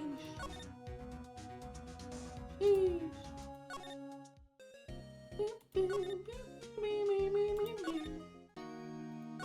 I might have to show him something. Where's the Detective Gumshoe?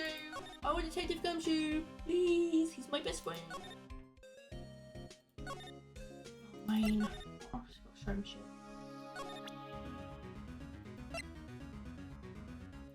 Oh, see that? Oh, so this is the letter. It does seem that Yogi was finished following this letter. But he killed Hammond. But why kill Robert Hammond? Hammond was a skilled defense attorney, but he defended clients not for their sake, but for his own. Huh? His own sake? He never trusted his clients, that one. The only thing he trusted was his own ability. I mean, do it for the hustle, do it for the grind set. Accept every client. For the money. But he got his client found innocent, so why should it matter? Actually, my dear, it's quite different. He won that innocent verdict for no one but himself. Yogi was a free man, but socially, he was ruined. But there's nothing Robert Hammond could have done about that. You'll understand soon enough. Wait. Why is it? This letter. I've seen this handwriting somewhere before. A long time ago. Whose handwriting was this? You have any idea who wrote this? Could it be Manfred Buncombe? Buncombe. Why would he have something to do with this? well, I'm not sure. I don't know what else. Ron Karma. Wait! You're right, my boy! This is Von Karma's handwriting, I'm sure of it. I used to see it all the time in court reports. What? But that means... Yeah, when you say the handwriting is perfect, come on. That's the natural conclusion. It's not going to be the man who's got brain damage telling himself to... writing a plan for himself and putting it in a safe for himself, and Edgeworth ain't gonna be like, hey guy, I need you to go kill me and get your revenge on me real quick. Come on! The one who told Mr. Yogi to kill was... Alright, Manfred Von Karma himself. What does this mean then? Why would Von Karma want to frame Edgeworth? Because he's jealous. He's jelly. Because he wasn't ready for this jelly thing. Surely it was Von Karma who wrote this letter then. He would know the truth. He would know that Miles Edgeworth had accidentally killed his own father. Say as much tomorrow in court, I should think. He'll press the point until the court finds Miles Edgeworth guilty. No. But how can Von Karma know about Mr. Edgeworth's past like that? Even Mr. Edgeworth thought it was just a nightmare. That I do not know. Yet I do know that Von Karma is both persistent and a perfectionist. He may be seeking to satisfy a grudge against Gregory Edgeworth by hurting his son. What do you mean? Just 15 years ago, Von Karma met Gregory Edgeworth in court, and Von Karma did win. But he didn't make it through the trial and escaped. Beautiful of ages. What happened in the trial between Edgeworth's dad and Von Karma? His name is Gregory. His name is Gregory, Phoenix. You best remember that. Von Karma got the guilty verdict he wanted. He won the trial. But Gregory Edgeworth accused Von Karma of faulty evidence. And though he lost the trial, Mr. Edgeworth's accusations stood. Faulty evidence? It was the only penalty Von Karma has ever received in his career as a prosecutor. Gregory Edgeworth dealt a blow to his perfect trial record. Wow. Must have been quite a shock for Von Karma. He took a vacation for several months after that, you see. A vacation in red text. A vacation? Yes, an unusual event for the man.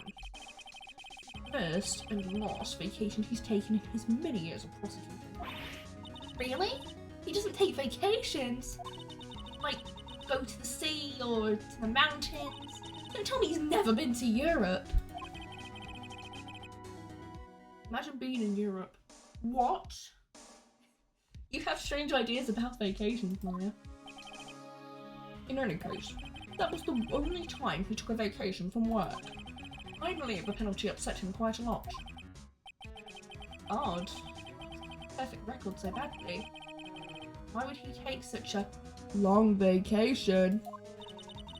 What do we do, Nick? Von Karma's gonna bring up DL6. You can bet on it. What if Mr. Edgeworth pleads guilty to DL6? I won't let him. Yes, Mr. Wright. I hate to say this, but even accidental murder is murder, you know. Actually, accidental murder is called manslaughter. Boom. Know that. But I just believe in Edgeworth's innocence. Can't believe he'd kill someone. But Nick, Mr. Edgeworth admits it himself. His father must have lied to protect him from beyond the grave. I don't care. I don't care. I know he's not guilty. Mr. Wright, you say so. I suppose I could go check again. Police files might hold something of interest. Mr. Grossberg, thank you. I can't promise anything. In fact, I think the chances of finding something are slim. I understand. Police materials, I'm gonna go to the toilet quickly. I'm gonna go to the toilet for the cats. Because I really need a pee. So bad. I need to piss so bad. Go piss, girl.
I didn't mute my mic.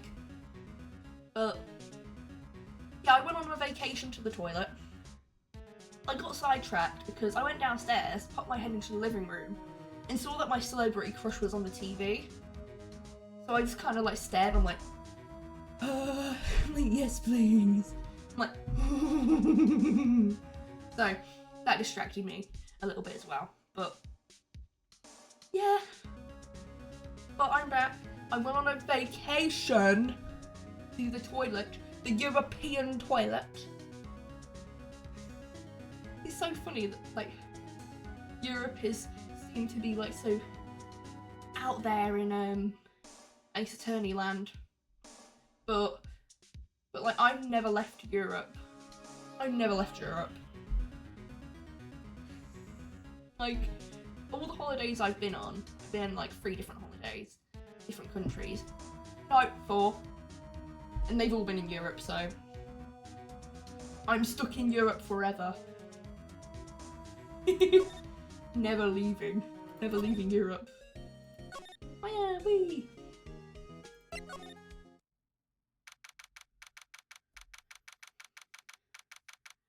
sucks how much you need to go to the toilet when you're in your period. I know it's not something that everyone will understand, but it's just like constant. And it's like, oh my god, leave me alone. Leave me alone. I don't even want to have babies. Take the fucking shit out. Take that shit out of me. I don't want the babies. I'm fine with cats. I'm fine with cats. I want to look after animals forever. Not little pet sperm children's. Everyone must be out looking for the old guy, Yogi. Oh, it's you. I don't think Gumshoe will be coming back today. I'm staying out late looking for someone. Sounds like Detective Whoa. I read half of that. Sounds like Detective Gumshoe is pounding the pavement for real. I wish I was the pavement. I want to be the pavement. I want to be the pavement. I want to be the pavement. Please, please, please. I want to be the pavement he's pounding. If we were wondering if we could check out the records room again.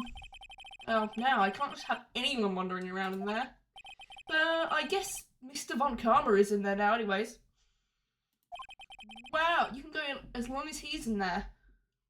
Nothing sinister is going to happen in this room. Nothing at all. Von Karma! Yes, he just arrived actually. Von Karma's in the records room? Nick, let's hurry! This is nothing bad's gonna happen, guys. Nothing bad at all. Dusty as always. We were only here just yesterday. I'm sure they just haven't had the time to clean. What's wrong, Nick? Nothing. I was just noticing that he isn't here. Von Karma. He's like, I'm in the drawer. I'm in the drawer, Phoenix Wright. Go back. He'll appear like Golden Freddy. Here are files of collected case reports. There's quite a large volume of reports here. Wow, these are all case reports? Yeah, it's like a graveyard of police cases. Yes, my sister's case report is in here too. Quietly gathering dust. Wow, Maya, that's depressing. There's an open drawer. Huh? One of the drawers here is open. Someone must have been looking in it recently.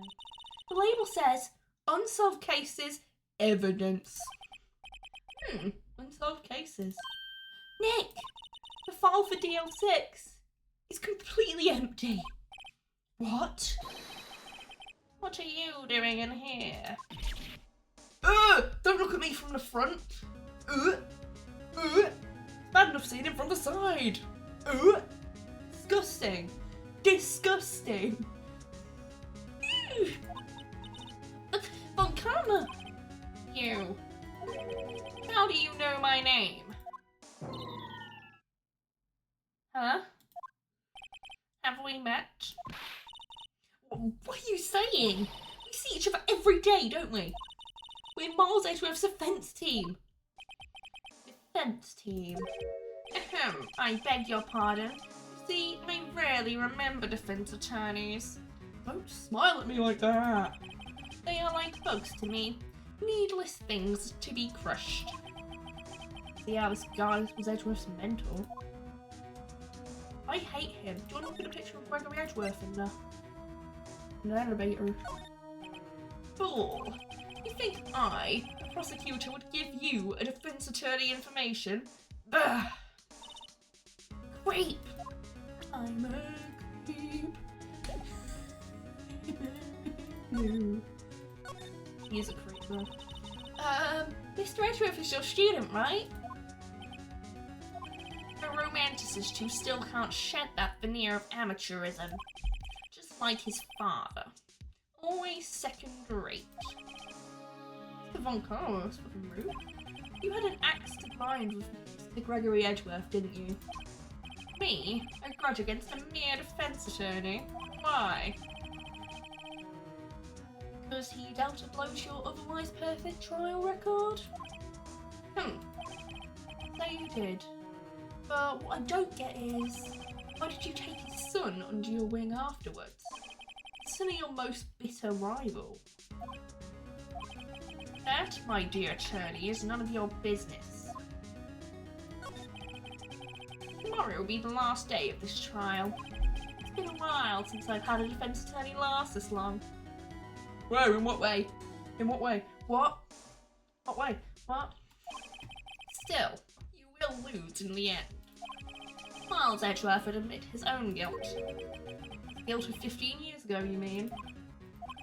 You're quite the researcher. If you've done your homework so well, then certainly you must understand. You know what Miles Edgeworth will tell the court tomorrow. You were right. Von Karma is going to bring up DL6. I don't want to show him the letter, but I feel like they want me to show him the letter, but we shouldn't show him the letter because that's just bad. We need to keep the evidence for ourselves. Mr. Von Karma, have a look at this. He's totally not going to do anything dangerous or very scary because we're showing him the literal handwritten proof of his guilt. He's not going to do anything. He's just going to let us keep the letter forever. Yeah, he will. This was you, wasn't it? You instructed Yanni Yogi to commit murder. Yanni Yogi. How many years has it been since I've heard him called by that name? He's a fool. I told him to burn it after he read it. Oh, so you admit it? You wrote Mr. Yogi's letter? Yes, my dear defense attorney. Thank you for taking the trouble to bring it to me. You've saved me from a lot of needless hassle. What? Hey, what is that thing? Rue! Forgot this had a sprite. I forgot this had a sprite, bro. God, we need to kill him. Stun gun for self-defense, usually. Indeed. 600,000 volts will course through your body like a dog touching an electric fence. That's mean. I'm not saying that. 600,000. Oh, don't worry. People don't die from it. Usually. Now, give me the letter. No. No! Whoa! Why you... Nick, run! Ah! Fire! Out of my way! That's the noise you get when you get electrocuted. I've seen it on TV. We died. We died. Ugh. He got us. The letter's gone, of course. He took the DL6 evidence. All of it. Back to having no clues. Wait. Maya jumped first. Maya! She okay? Oh my god, Maya, no! But, Maya! I'm dying. I'm dying. Maya, open your eyes. Oh, she's crying. Maya! The letter! Did he take it? Oh, yeah. You okay? I couldn't stop him. I jumped as fast as I could, but one shot from that thing knocked me out cold. I'm useless. No good as a lawyer or as a medium. I can't even call my sister. Not even now, we need her the most. Wish I hadn't woken up at all. Maya, no! Maya, no! Grr. There has to be some way I can help her.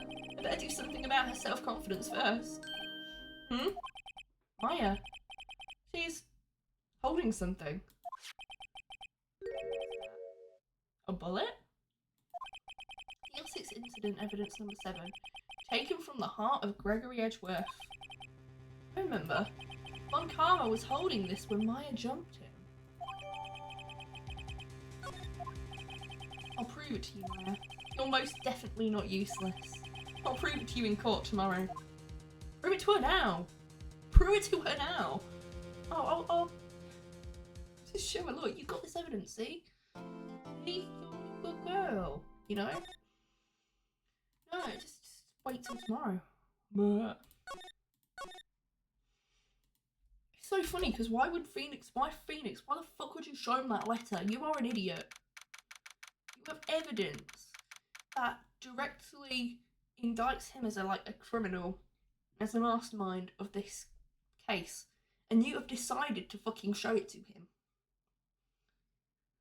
Like, I'm sorry, that's really stupid. That is entirely fucking dumb. But no, if it was me, I wouldn't have shown him that, but I'm not Phoenix Wright. No. This is it. Judgment Day. Today, things are going to get settled at last. A lot of things. Wow! What's the big idea? Sorry, Nick. I only touched your shoulder. I guess the shock hasn't worn off from my run-in with the stun gun yesterday. Anyhow, today's the last day of the trial. Good luck, Nick. Yeah, thanks, Maya. Edgeworth is looking glum as always. He's like, what do you mean stun gun? I hope Von Karma doesn't push him too hard. Whoa! What are you doing? Sorry, I'm sorry. I thought I'd cheer you up with a pat on the back. Maybe you should go outside and discharge? Right, good idea. Try not to electrocute anyone on your way out. Why aren't we electrocuting everyone? We are, pal! We've got all this haze. What's gotten into that girl? Detective Gumshoe. Morning, Mr. Edgeworth?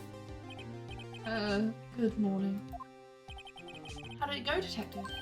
Have no fear. As promised, I have captured our runaway caretaker. I just brought him in. Took all night, pal. Thanks, Detective Gumshoe. You must be tired. Actually, after that shock I got on the way in, I feel pretty good. Yogi says he's forgotten his own name. But that has to be a lie. Why would he want revenge on Edgeworth if he couldn't remember his past? He does remember, and I'm gonna prove it.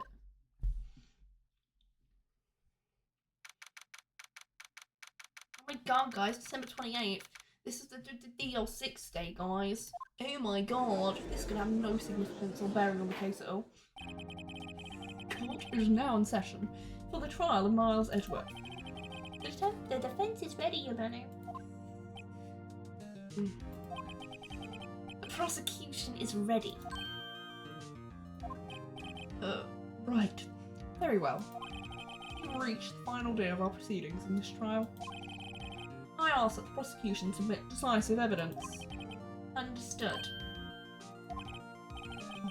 All into science by every little thing he says. Very well, Mr. Von Karma. Your opening statement. Right. Thanks to Detective Gumshoe's efforts, the boat rental shop caretaker has been arrested. Such a mouthful. Boat rental shop caretaker. In yesterday's trial, the defence asserted that the caretaker was the murderer. However, the caretaker has yet to confirm this. What do you want him to say? Yes, I killed him. Of course you're gonna say no. I would like to ask the defense to cross-examine him as much as necessary.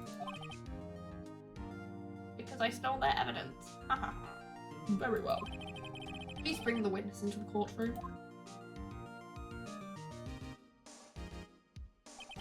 Ladies and gentlemen of the court, I believe you all remember our witness. He lives in the boat rental shop on the lake, where he witnessed the incident. In addition, he has currently lost memory of his name and identity. Witness, why did you run away yesterday? The witness is not running away, as he will now testify. I see. Very well. Please begin your testimony.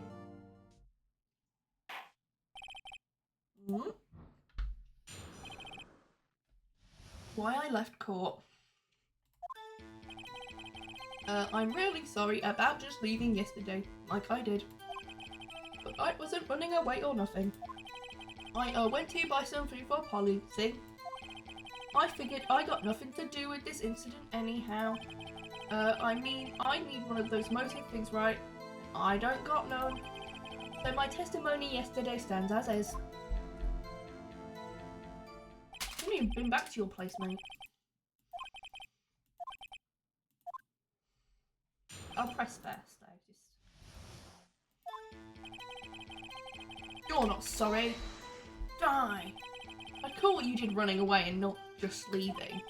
You heard Larry's testimony and realised you were in danger. Now, Mr. Wright, there's no need to rush to conclusions. As I said, the witness was not running away. Listen to the testimony. Sure seems relaxed. In fact, they both do. Mama and... Yeah, because he stole all the evidence we need to convict him or get the court to believe us. Guys, what are we going to present? Like the fucking... We're going to present the fucking picture of Mr. Faber. Right. We still got a picture of the murder. Amazing. He didn't take the picture. Then why did you leave? He's just about to say why. It's so hard for you to just quietly listen when someone's talking. That quietly, Edgeworth will be guilty in 3 minutes.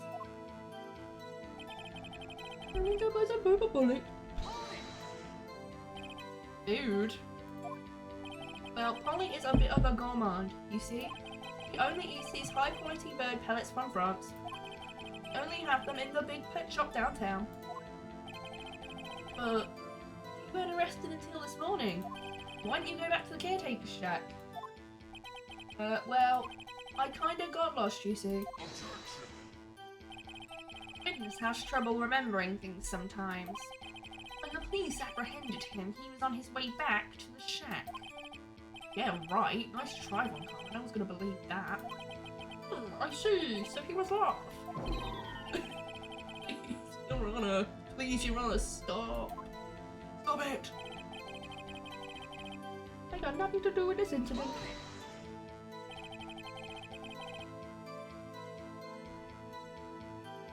My throat is lubricated. You've lost much of your memory, is that correct? Yep. Seems like it. Then how could you know that you didn't have anything to do with this incident? Or maybe you're lying about not having your memory. You know exactly who you are. Witness has testified quite clearly that he has no memory of who he is. You claim he's lying, then show the court proof. Show proof is what's going on in that old critter's head. It's impossible. I'm glad you've come to your senses, Mr. Wright. Very well, witness. Please continue.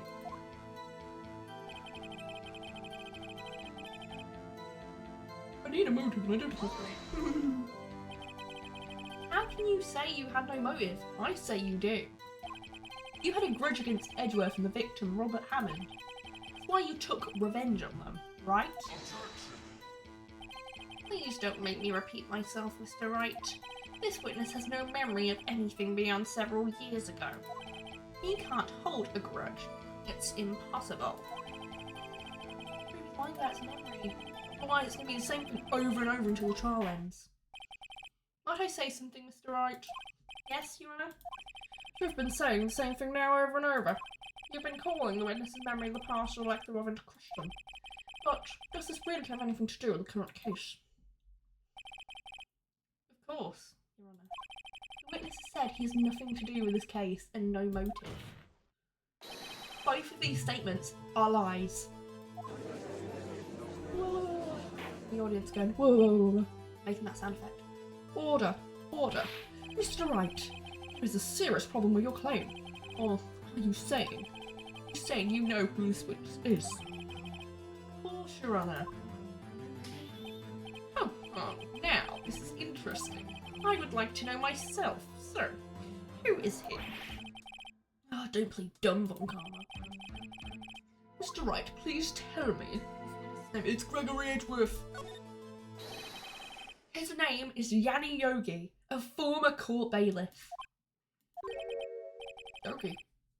Name seems familiar. Oh! Yanni Yogi from the DL6 incident. It figures the judge would have heard of it. It was such a famous case. But what does this mean? Your Honour, if this man is Mr. Yogi, then he has a clear motive. Objection. Tusk, tusk, tusk. Ew, ew, ew. Jumping to conclusions again, Mr. Wright. This man, this witness, is Yanni Yogi. Fascinating. However, how do you propose to prove this to the court? This is a court of law, as you may recall. You need proof. Allow me to repeat once more that the witness has lost his memory. This is it. I have to do this now.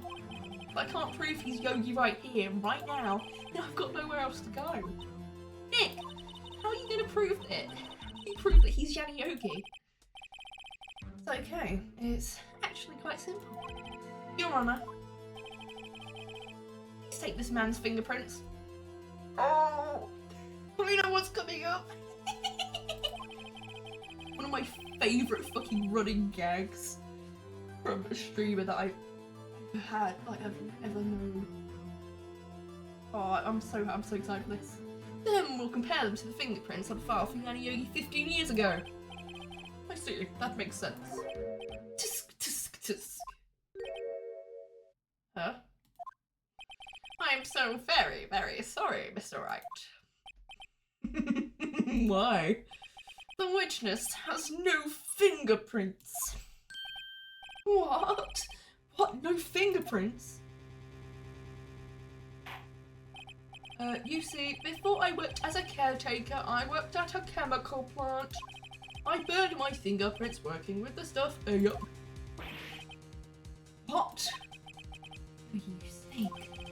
Burned your fingerprints off to hide your past? Well, if the witness has no fingerprints, I guess we will not be able to prove his identity. Well, what will you do, Mr. Wright?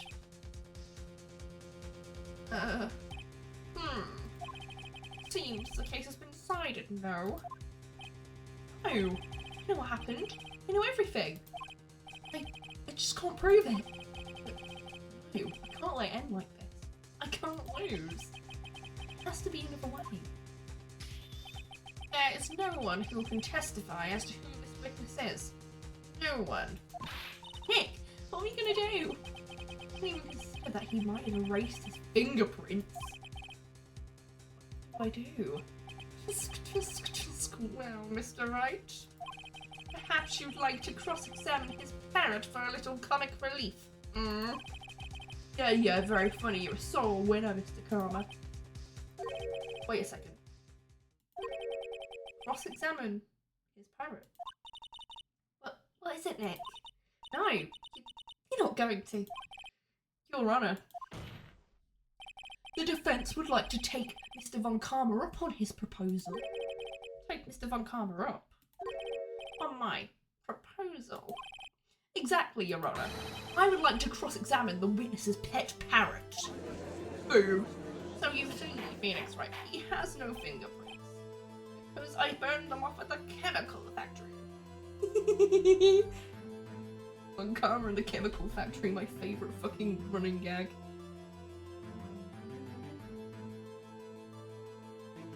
Game Daniel, my beloved. Like, so you see, Phoenix Wright, he has no fingerprints. I burned them off. The Chemical Factory. Von Karma, no! Von Karma, no! Oh, this is so funny to me. Like, well, what do you think, Mr. Von Karma? Need you even ask? This is a farce. I object. Wait a second. You were the one who suggested I cross-examine the parrot, Mr. Von Karma. I have a right to do as you suggested. Well, if you're so desperate, then please be my guest. Of course, should you go through with this, if nothing comes of it, then I hope you're ready for the consequences. Hey, this is crazy! Well, do you want to go through your little game? Maybe not. Of course I'm doing it. Let the parrot take the stand. I will cross-examine her, Your Honour. This is the most ridiculous thing I've ever heard. Von Karma has rigged every person's testimony, every piece of evidence, except the parrot. She's my last chance. At least, I think so. Bailiff. Bailiff, bring in the parrot. Von Karma, no! Oh, this is so cute! Cute little baby. Cute little baby. Please tell us your name. Name. The witness is ignoring me. Be ignored by bird. Very well, witness. Who is your owner? Please testify for us. What? Who is your owner? What? Hello, hello, Squire.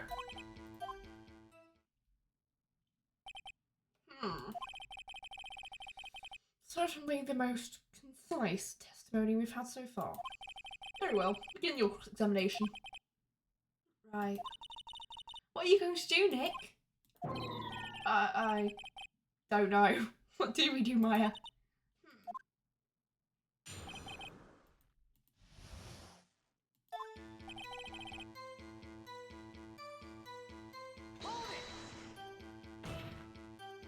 Witness, you can't just say hello and expect us to get anywhere. I want you to testify. Maya, you talk to her. Right, what do I say? As I recall, 2 days ago.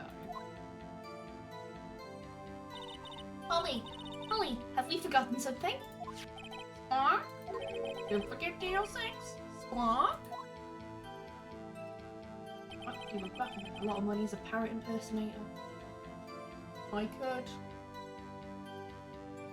My talent's all wasted. I can get Polly to say that here. That will prove that the caretaker had something to do with DL6. Holly, have we forgotten something?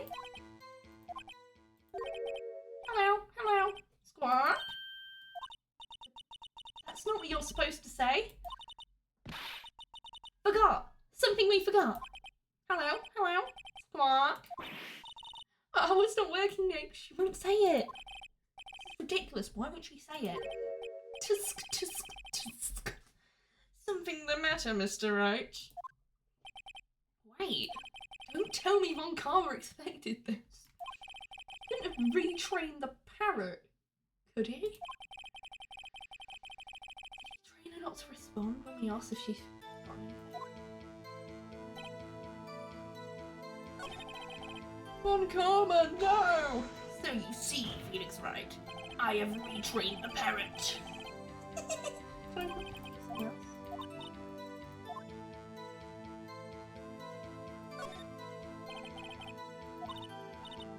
Holly, what's your name? Holly, Squirk? Right. I think we've established that this parrot is named Polly. Does this have anything to do with her owner's identity? Of course. Yes, it does. Ha! fascinating. You claim that the parrot's name will prove our owner's identity. Then show us this proof. Nick, don't you think you're taking this bluffing a little too far? Listen, we're not here to answer the question of who is the caretaker. We're here to prove that he is Granny Yogi. All we have to do is tie the name Polly to Yogi. Your Honour, proof that the parrot's name reveals the caretaker's identity is...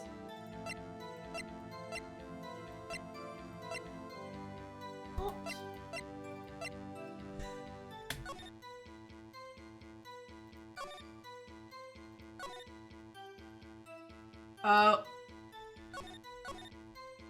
Whoopsie doodles. A 06 case file. That's quite a large file you have there. Thank you for noticing. Thank you. Is that a file in your pants, or are you just happy to see me? Which page is this proof on then? Show us or stop wasting our time.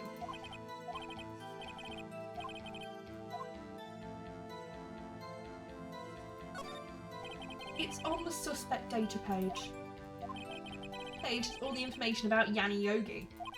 Right after he was arrested, his fiancée committed suicide. Indeed, it does say that, yes. What was his fiance's name? Polly Jenkins. Polly. Exactly, Your Honour. He wanted to remember the name of his fiancée who had committed suicide. That's why he named his parrot after her. I see. I guess that is possible. Objection! How dare you! Ah, a mere coincidence, that's all. My granddaughter has a dog she calls Phoenix. Well, Mr. Phoenix Wright, does this make you my granddaughter's fiancé?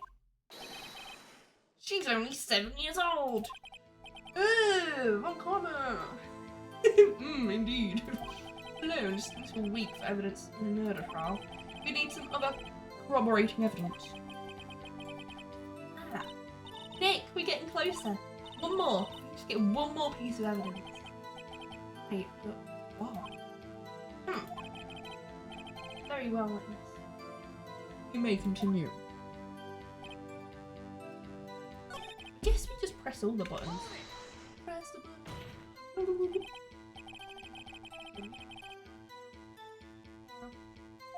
If I didn't feed her already. About half an hour after I fed her and she's just like, meow. I'm so fucking hungry. But I'm so hungry. Like, I'm hungrier. You've had 2 meals. I've had 2 meals at this point. I'll get her to say the number of that safe. Huh, safe? Why? Just try to get her to say anything, okay? Polly, what was the number to the safe in the shack?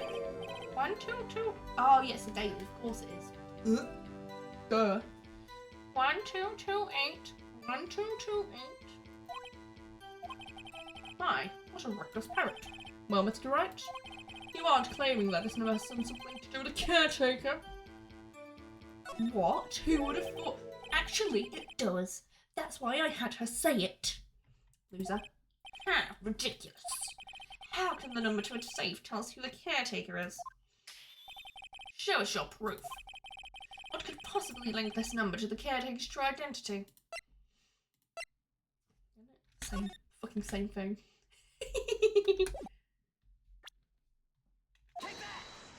Take that! The DL6 case file. What is this obsession you have with that case? Mr. Wright, where in this file is something related to the safe number? Bruh. It's on the case summary page. The case summary? Specifically, the date on which the DL6 incident occurred. The date of the incident, December 28th. Why? That's today's date, 15 years ago. And the number on that safe is 1228. Use the date of the DL6 incident as the number for his safe, Your Honour.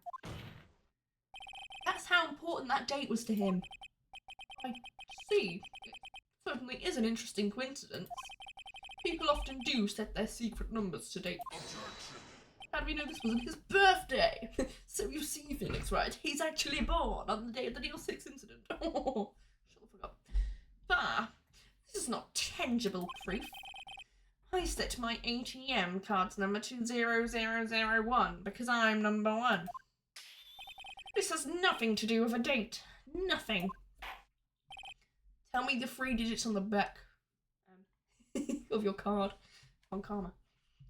That's enough. I think we've reached a conclusion here. This is a mere coincidence, that's all. True, that is a possibility. However, 2 coincidences at the same time seems more like a pattern to me. What are you saying? Summon the caretaker of the boat shop. Immediately.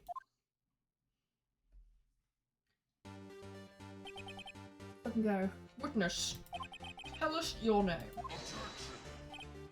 Wait. This witness, he doesn't remember. No, it's okay. Fucking hell, he's locked in. I've accomplished what I wanted to do. I'm done. Give him a new voice. Nick, he looks totally different. This is the real Yogi, I think. Finally. He's been acting feeble to hide his true identity. Acting for 15 years. Where were you? You should have been on the Steel Samurai set, my dude. Oh, well, let me ask you again. Please state your name for the court. My name is Yanni Yogi. 15 years ago, I served as a bailiff in this very court. Order! Order! Yanni Yogi. So, was it you who killed Robert Hammond and tried to frame Miles Edgeworth for his death? Yes, it was me. I did it. They put me on the witness stand 15 years ago. Robert Hammond, he said I was mentally unsound. He told me it would make me innocent. Get me off the hook. So, I pretended to have brain damage. I was innocent, really. But he didn't believe me. We won the trial, but I lost everything. I lost my job, my fiancé, my social standing. Then, this year, 15 years later, a package arrived. It was a letter and a pistol. The plan was written out in careful detail. It was a plan for me to take my revenge on the people who ruined my life. I didn't care who had sent it. I thought this was my chance. After 15 years, this was it. Finally, a chance to have my revenge on Robert Hammond and Miles Edgeworth. I have no regrets. Wait a moment.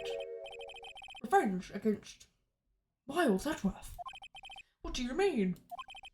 I'm not at liberty to speak on that matter. Why don't you ask Mr. Edgeworth yourself? Anyway, I admit it. I was the one who killed Robert Hammond.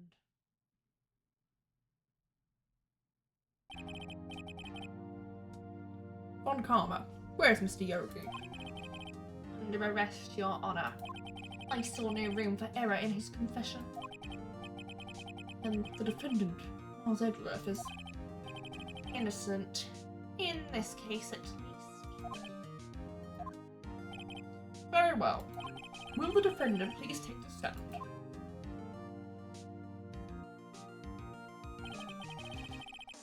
There are a few mysteries left unsolved. Still, you are clear of suspicion for this particular case. So I would like to pass judgment on the murder of Mr. Robert Hammond. Any objection? I don't believe it. Why isn't Von Karma saying anything? Very well. This court finds the defendant Mr. Miles Edgeworth. Court. Confetti! Yay! Of the court fetty. Court fetty. That is all. This court is adjourned. See, he knows. He knows Edgeworth too well. Because he's not going to have someone... He's not going to lose a trial on purpose. He knows that he's going to try and get his perfect record no matter what. So... And he knows Edgeworth so well that he knows that he's gonna speak up. He's not just gonna sit there and let his record get, like, ruined. It wasn't Von Karma. Wait, but that means... No. Edgeworth. Your Honour, I object to your judgment. What do you mean? I'm not innocent at all. We have heard Yanni Yogi killed Robert Hammond in revenge. But revenge for what? Nick! He's trying to confess. He's gonna say he's guilty. He's gonna tell them he was the murderer in the DR6 incident. He's gonna tell them that he killed his own dad. Oh, what do we do? No! Edgeworth, no you didn't! The judgment has already been passed. I object to Edgeworth's outburst. Didn't something like this happen yesterday too? I believe a certain witness raised an objection after a guilty verdict was passed. That would be Larry. We must hear this new statement. We must hear Miles Edgeworth. Hear him out. Hear him out. He's right. We have a duty to hear Mr. Edgeworth out. Hear him out. Hear him out. For 15 years, I've had a recurring dream. A nightmare. It's only a nightmare. That's what I told myself. But now I know it wasn't a dream. Yanni Yogi wasn't the killer. I mean, in the incident where your father died. The distance of the shot, it wasn't suicide either. Everything was as clear as day. The murderer, criminal in the DR6 incident, it was me. Your Honour, I confess my guilt. I am guilty for DR6, the statute of limitations which ends today. The culprit is me, I say as I point to Phoenix Wright on the other side of the room. Order! Order! This is certainly unexpected. The defendant declared innocent as confessing to a different crime. A crime for which the statute of limitations runs out today. I'm not really sure how I should deal with this. But it's obvious. We hold a trial right here, right now. We try this man for his crime of 15 years ago. So you see, Phoenix Wright, it was part of my plan for Edgeworth to object. Von Karma, no! I think I would like to take a 5-minute recess. During this time, I will have a shit. Court is adjourned. Imagine being the judge in this situation. I'd just be like sat there like, oh my god. I'd be like, oh my fucking god. I'd be like, oh my god. Oh my god. This is crazy. Coming back to the courtroom with popcorn in his hands. I'm sorry, but I just wasted all of your effort. Mr. Edgeworth, I just don't believe it, sir. I mean, you kill your dad? I didn't want to believe it myself, detective, but it's the truth. He deserved to be punished. Murder is murder, no matter what the circumstances. This is crazy! Just crazy! Huh? Nick? What are you doing? Huh? Oh. I was just reading through the court record once more. I'm getting my case ready. Your case? For what? Huh? Isn't it obvious? I'm gonna prove that Miles Edgeworth is innocent. What are you talking about, pal? He just admitted to it. He confessed that he did it in court. I'm sorry, Edgeworth, but I don't believe your nightmare. What? It's just a dream. It's not real. The truth is right here in this court record. In any case, tighten your belts. The real fight is just beginning. I'll prove you're innocent. Trust me. Right. Like, what the fuck?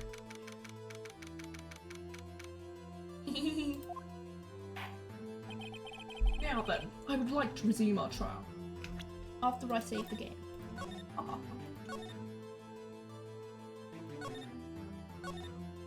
I've been saving so much and I haven't made a single mistake yet, so that's the funniest part. When I don't save, I make 500 mistakes, but when I do save, I make none. So, Judge, Miles Edgeworth has admitted his own guilt. He has confessed his crime. Let us begin by hearing his testimony. Then, though pointless, let the defence do their cross-examining. Statute of limitations on the DL6 incident runs out today. Though it's unconventional for me, I'd like to run this one by the book. I see. Does the defence have any objections? No. No, Your Honour. Lord Karma, you knew this was going to happen from the very beginning, didn't you? Of course he did. Very well.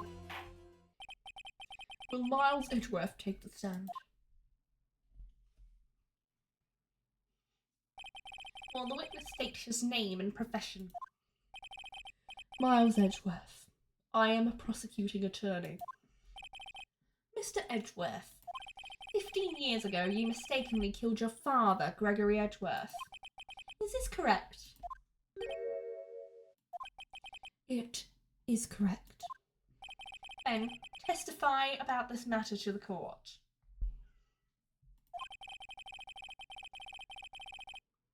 When Edgeworth was telling me about his dream yesterday, I noticed something. One detail didn't quite fit. That'll be the key. But only if I can get it to work. Please. Please. Please. That day I'd gone to the courtroom to observe one of my father's trials. As we went to leave, an earthquake struck, trapping us in the elevator. This ordeal. My father and Mr. Yogi lost their composure and began to argue. Just then, something heavy fell at my feet. He picked it up and threw it at Mr. Yogi. I wanted them to stop fighting. A moment later, there was a single gunshot, then a scream. It was a terrible scream. I remember it to this day.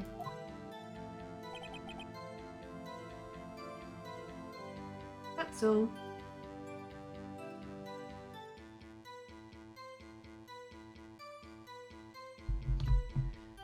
That's all. That's it. That's just basically it, guys. And until now, you thought this memory was a dream. We were stuck in that elevator for 5 hours. The oxygen in that elevator ran out and I lost my memory of the events. The same claim Mr. Yogi has made. Very well. Mr. Wright, your cross-examination, please.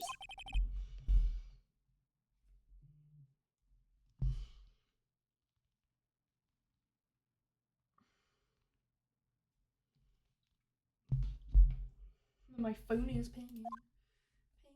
Ping. Phone is pinging. Ping. I'm gonna press everything. Hold it. What was the trial your father was involved in on that day? I don't remember things very clearly. Only 2 things. I know my father lost, and Mr. Von Karma was the prosecuting attorney.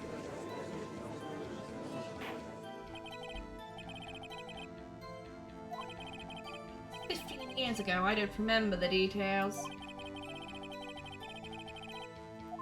Oh, of course. Oh, yeah. That's. I don't remember the details. Fucking typical. Of course you don't. Oh, there were 3 people, including yourself, trapped in that elevator. Yes, myself, my father, and Yanni Yogi. We were fine at first. Then, as time passed and no one came to help, they began to argue. What did you do then? I was a 9-year-old boy at the time. What could I do? I was scared, trembling in the corner. Then, some fucking magical gun came from me. What was it? Pistol. Oh no! My tracking. What happened here? My models froze. Ew. Go. Ah! Always something wrong with this shit, bro. My phone. You connect that shit. You connect it. Connect it. Oh my god, what's happening? Dun, dun, dun, dun, dun, dun, dun, dun, dun, dun. Oh, yay! We did it! Dun, dun, dun. I assume it was the bailiffs. The yogis. The safety must have come off when it fell from its holster. And you picked it up? What happened next?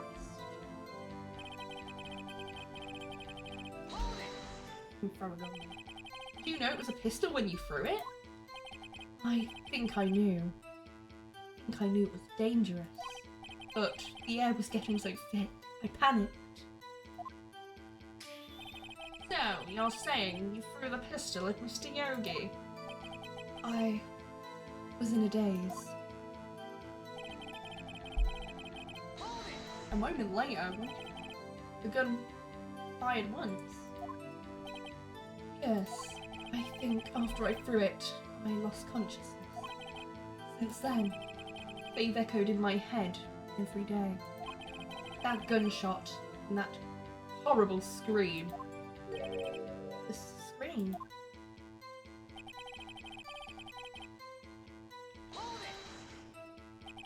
To this day.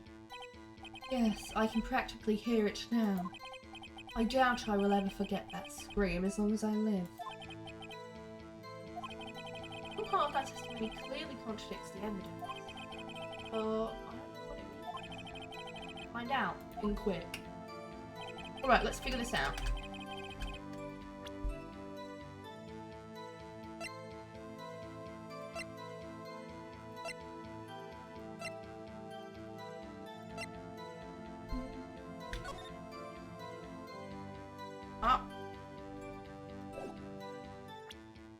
Aha! I see.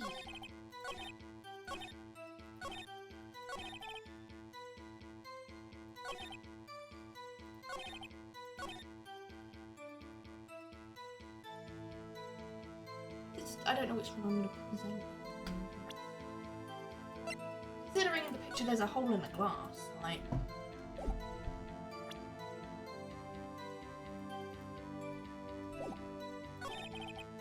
Single gunshot, that's probably where. Then be like, what? How did it hit him and hit the window? Dipshit. Miles dipshit. So, there's only one gunshot? Yes, I'm sure of that. I heard the shot and the scream. Then everything faded. I was unconscious until the rescuers came. I see. No, Your Honour. Unfortunately, you don't. Take a look at this. Photo that we fucking had this whole time. This is a photograph of the scene of the crime 15 years ago. And in it lies a clear contradiction to Mr. Edgeworth's testimony. Well, I can see the victim, Gregory Edgeworth, lying there. But what do you mean, a contradiction? This is I thought. The judge is clueless. As always, I'll point it out my little finger. Crotch. Sorry. That was inappropriate. It should be obvious the contradiction is here. You see a bullet hole in the door. Your Honour, Miles Edgeworth testifies that there was only one gunshot. However, according to this photograph, not one, but 2 shots were fired. One shot hit the victim, the other hit the elevator door. I ask you then, why did Miles Edgeworth only hear one gunshot? Well, I'm getting a call from no caller ID, I'm ignoring that. Creepy. This photograph does seem to confirm a second shot. However, there's a hole in the elevator made. Might have been there before the incident occurred. If it's an important call, I will leave a voicemail. If it was there before, it has nothing to do with this incident. Mr. Wright, Do you have proof that this bullet hole was caused at the time of the incident? But I'm gonna say yes anyways. Your Honor, I think I will be able to show you proof. But what? Impossible! Now, Mr. Von Karma. Save your surprises for after you've seen the evidence. Very well, Mr. Wright. Show us your proof. What do you have that proves the bullet hole in the door was related to this incident?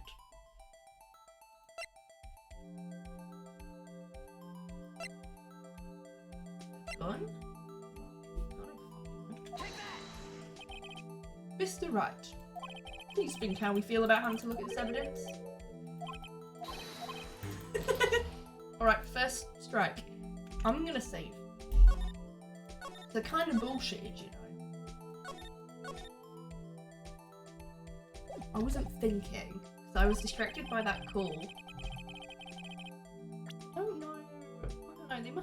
They'll leave a voicemail or phone again at some point. I have got an appointment, like a doctor appointment, that is meant to come through at some point. So I think maybe they would call, but I feel like they would also definitely leave a voicemail,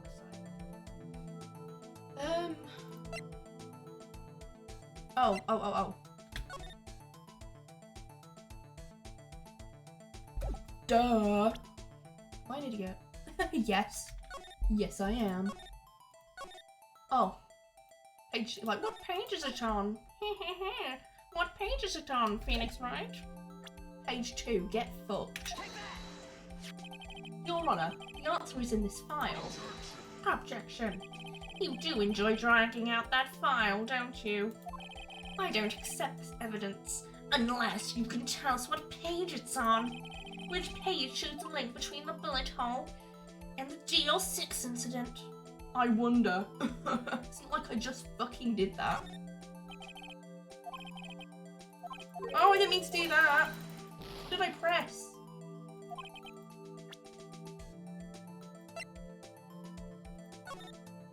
Never mind. I fucking pressed something. I pressed the space button and I clicked something. Oh yeah, I don't know. It's in the file. It's on page 2. Maybe I pressed case somewhere instead of. I just like something like the first one. Look at the victim data in this file. I have to always put my hands like when Phoenix does that. I have to do it myself because, like, it's fun. It says it quite plainly. The murder weapon was fired twice. Boom. Mars Edgeworth only heard one gunshot, yet the murder weapon was fired twice.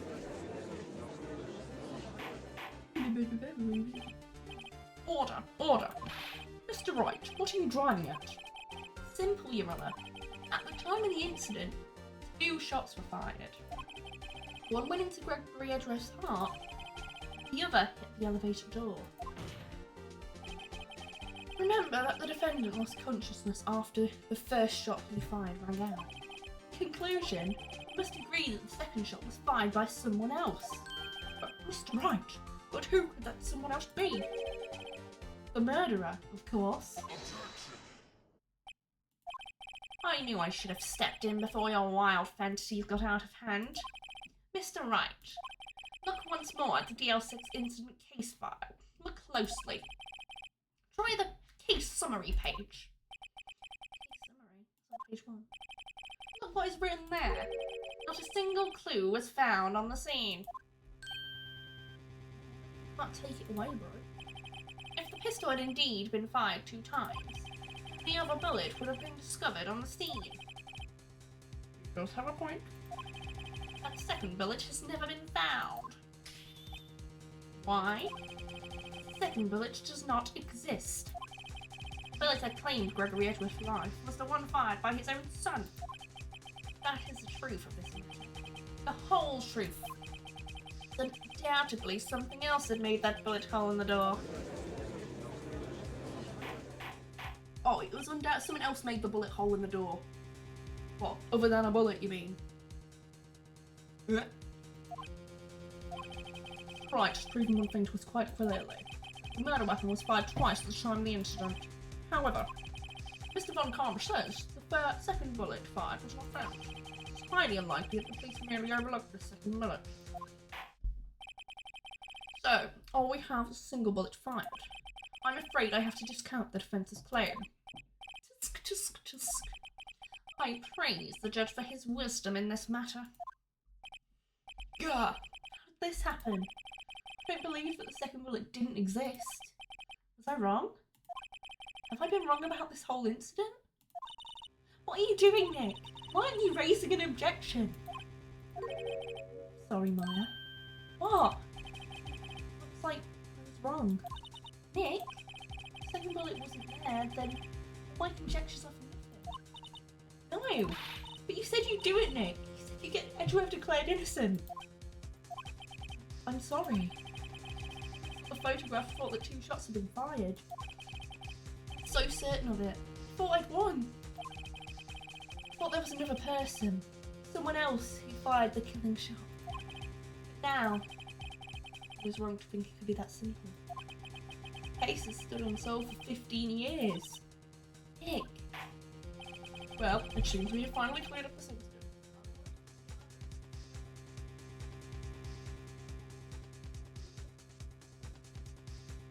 What's so silly, Billy?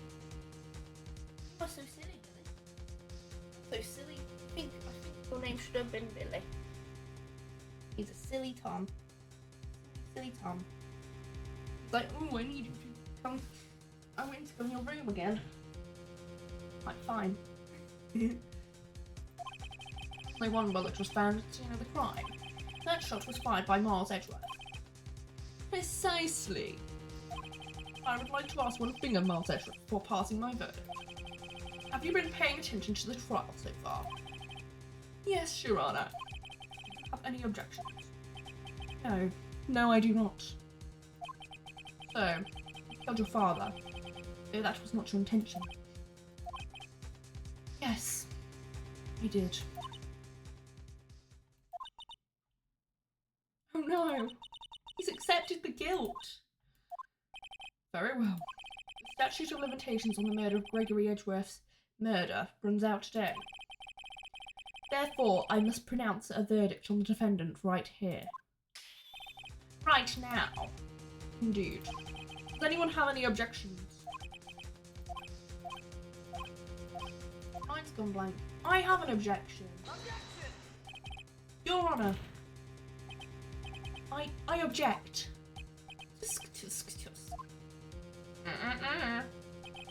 Mr. Wright, on what grounds do you object? It. No, his case is perfect. No. Ugh. It must exist. The second bullet. What? What did you just say? Nothing. Second bullet must exist. But where? Someone took it. Seems Waiting's not going to produce any answers from Mr. Wright. Wait, Your Honour. Second bullet. It existed. What? Just had proof that it did not exist. I realise that, Your Honour. I really grasp. It's just... someone took it from the scene of the crime. That's what happened. Who? The murderer. The murderer? Then tell us, just who is this murderer? Still thinking about that one. So the criminal took the second bullet, but why? Huh? First of all, how would they have found it? Not easy to find a stray bullet, Mr. Wright. Is there some pressing need for the murderer to search for that bullet? Yeah. Of course there was a need. That's why they took it. What possible reason could they have had? Well, the reason the murderer took the bullet away from the scene of them is...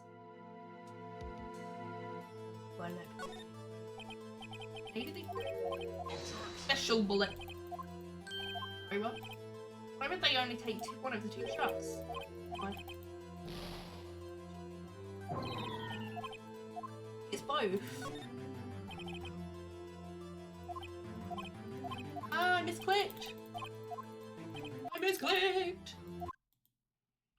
You're thinking too normal. Think crazy. Don't think why the bullet was taken. Think why the bullet had to be taken. Oh well, the murderer had no intention of taking the bullet from the scene, but the murderer had to take that bullet. Actually, Mr. Wright, what do you mean? Well, for instance, maybe the bullet hit the murderer? The bullet hit the murderer? Just saying, for instance. I mean, if it hit you, you would have to take it with you, wouldn't you? It's not like you could perform surgery right there. You know?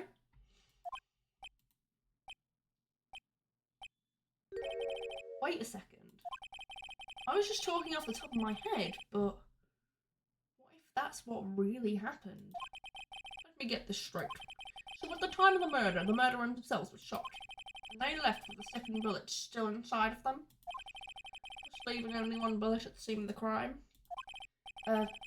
Yes. I guess that's how it would work, yes. But there's a problem with that. The other two people rescued from that elevator, Miles Edgeworth and Yanni Yogi, were both unharmed. So that would mean the murderer came from outside. Yes.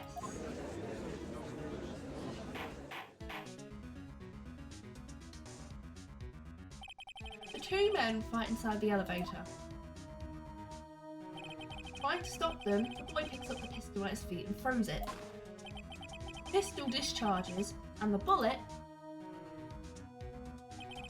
goes through the elevator door and hits the murderer outside. The boy loses consciousness. Then, the murderer opens the elevator door and sees the men inside.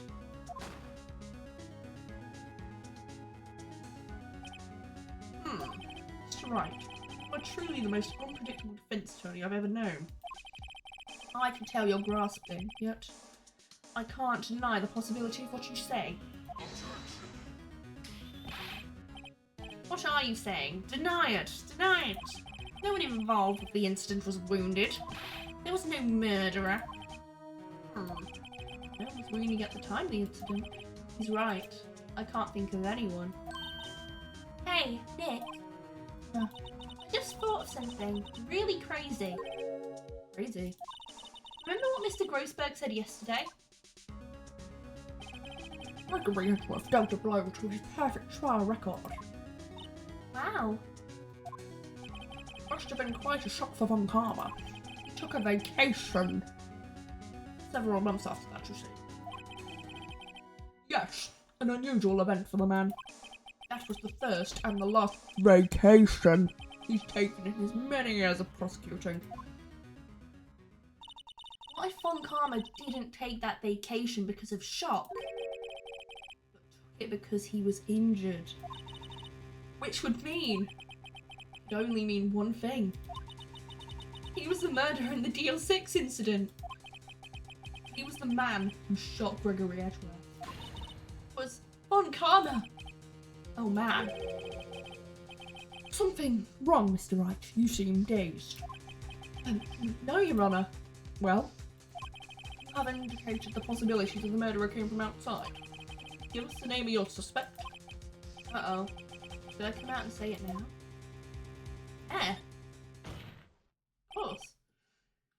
Your Honour, there is a suspect. One lone suspect. Certainly interesting news. Very well, Mr. Wright. Who is your suspect? My hands are shaking. For what? Von Karma. Von Karma?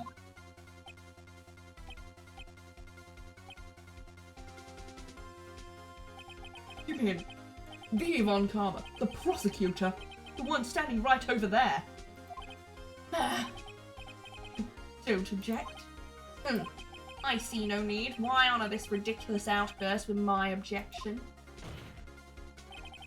Because you took a vacation for several months starting the day after the incident.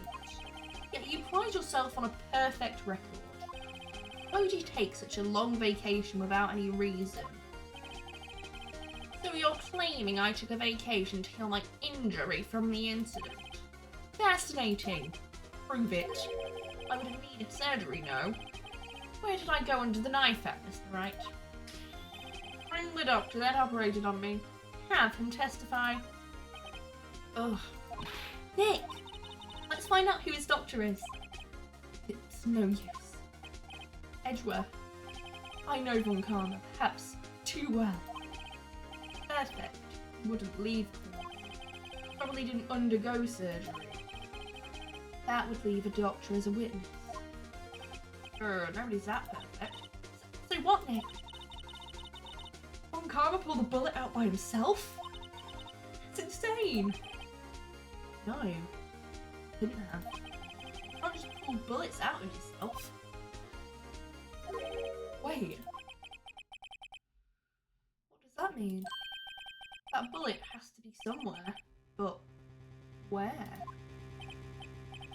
Just well, Mr. Wright. Can you produce evidence to prove that I was shot? Watch me. Alright, Von Karma. I'll prove it. And I'll even use evidence. I know how you like it so much. What? The evidence that proves Mr. Von Karma's shot was... Von Karma is perfect. He wouldn't risk surgery, leaving an evidence trail. So then I ask, where is that bullet now? I think it's unlikely that Von Karma performed surgery on himself. You don't mean? I do. There is a possibility that the bullet is still inside Von Karma. Is that even possible for all these years? Well, there's one way to find out. We can use this metal detector. Well, Von Karma, I'm gonna run this over by you, see what we find. Get fucked. I refuse. You refuse. Refusing this means you acknowledge that the bullet is still inside you. Order, order, order. Your Honour, the defence requests that we be allowed to use the metal detector. Judge, I call for a suspension of this trial. This is an invasion of privacy. Statute of limitations runs out on this case today. It was you who said we had to end it right here, right now. Enough. I permit the use of the metal detector. Mr. Von Karma, you will submit yourself to testing. Nick, what does this mean? I don't know. But we have to give it a shot.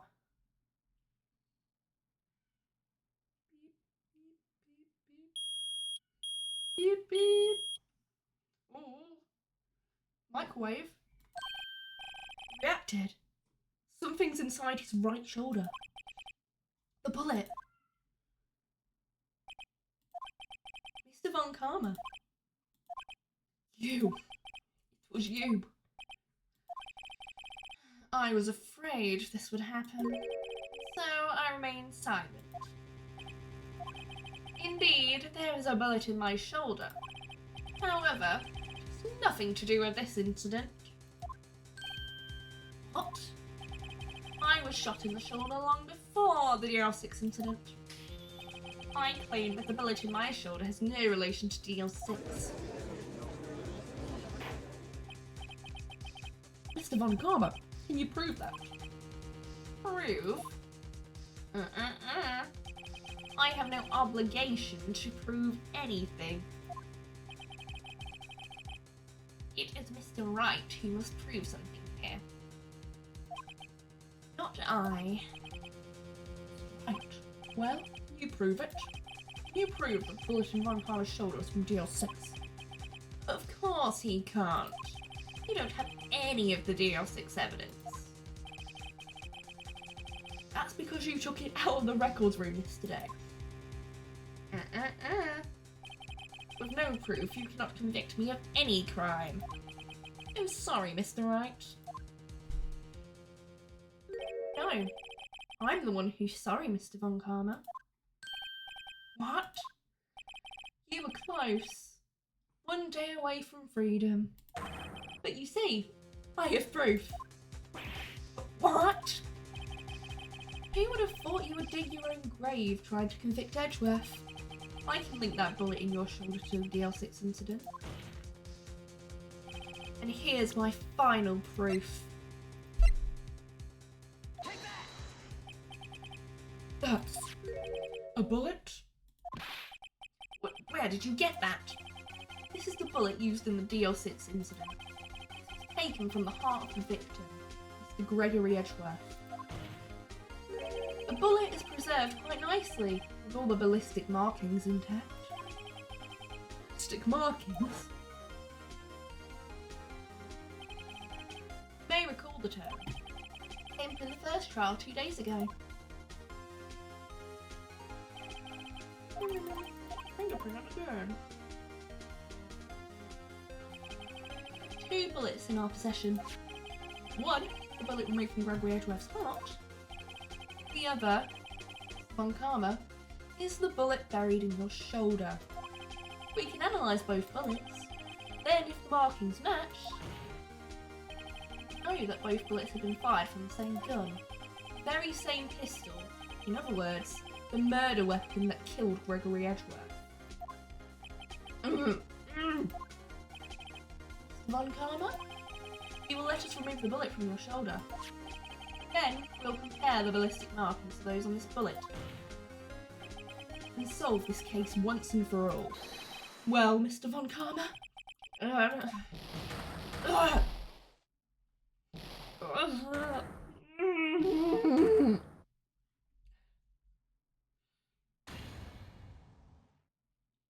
That scream. I've heard that scream before. Wait, I know.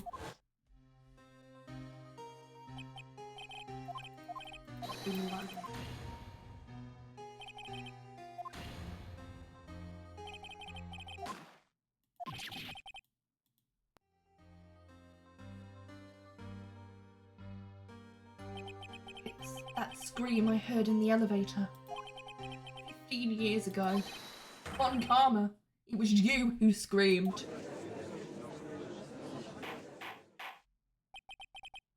Mr. Von Karma. Edgeworth, only you would justify me. So it was you. You and your father are my curse. Your father shamed me with a penalty on my record. You left a scar on my shoulder that would never fade. I'll bury you. I'll bury you in my bare hands. Death. 15 years earlier. Chief Prosecutor, I'm sorry. Von Karma, it's not like you to make this kind of error. I never would have thought that Edgeworth would be the one to catch you. I was careless. I'm sorry, but you will have to be penalised. I've covered for you in the past, but not this time. Edgeworth. But no. It was a shock like none I'd ever known. Me? Penalised. It took hours for me to regain my composure. Suddenly, I found myself in the darkness. I was in the court records room. I must have wandered in there without thinking where I was going. It was pitch black. The lights must have gone out. I went out into the hall and felt my way to the elevator. I pressed the button, but nothing happened. Then, there was a noise. I was in pain. A horrible burning pain in my shoulder. Just then, the lights came back on.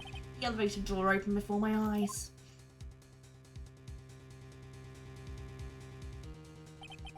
I saw 3 people inside, all lying unconscious from oxygen deprivation. Much to my surprise, a pistol lay at my feet. I knew then it was destiny.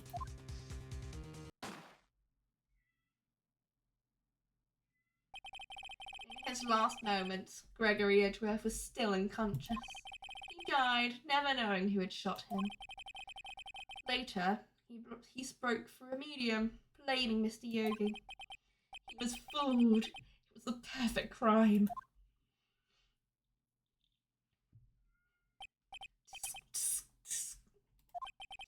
Who would have thought another man would have come to open that elevator door? Judge. What are you doing? Your job. Bring an end to this miserable charade. Now. End it. Very well.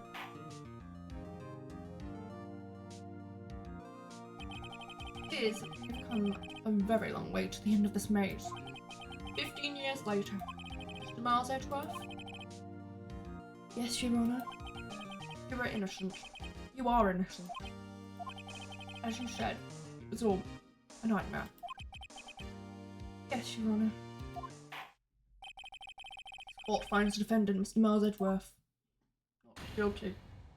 Again! Woo! Woo! Yippee! Woo! That is all. This court is adjourned.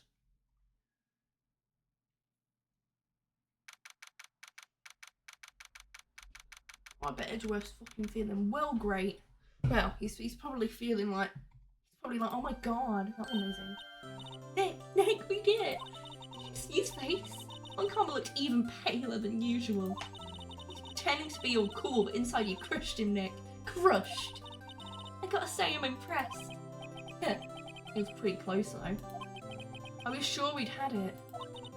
I know, I was on the verge of tears the whole time myself. But now it's all just a good memory. Not me, my dad's still dead. So it's finally over, Edgeworth. Right. Yeah? I'm not sure how to say this. I know. Try. Thank you. I see. Thank you, Wright. Oh, you're welcome. But you could have done better than that. Sorry, I am not good at this sort of thing. You got a lot to learn, Edgeworth. Got you there. Whoop! Amazing, pal. You pulled through just like I thought you would. I'll never forget this. I'll owe you one, pal. And tonight, let's pie. Dinner's on me. Yeah, my salary went down a bit this month, but who cares? See, Mr. Edgeworth, you should take a lesson from Detective Gumshoe. That's how you say thank you. I see. Ahem. Woo!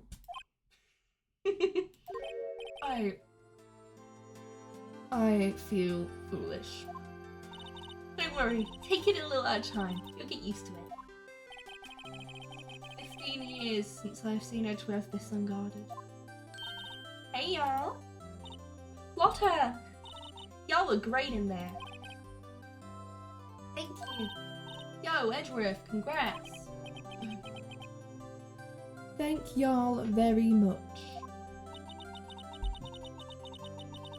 I knew you were innocent from the start, of course. Just look at you. You wouldn't stick your hand in the cookie jar even if no one were there. You were the witness on the first day of the trial, weren't you? Yeah, well, let bygones be bygones, eh? Speaking of which, what are you doing now, Lotta? You me? Oh, I went back to college. I gave up trying to be an investigative photographer real quick. Really? That's too bad. Huh? Isn't that the hot dog guy from the pod? It's over, Nick. My life is over. Why the sad face, Larry? What happened now? Oh, Nick, I'm not long for this world. You don't look sick. It's Beyonce. She's gonna live in Paris.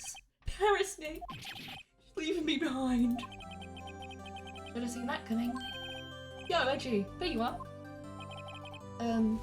Yes, here I am. Congrats, Edgy. Here, a little gift from me in celebration.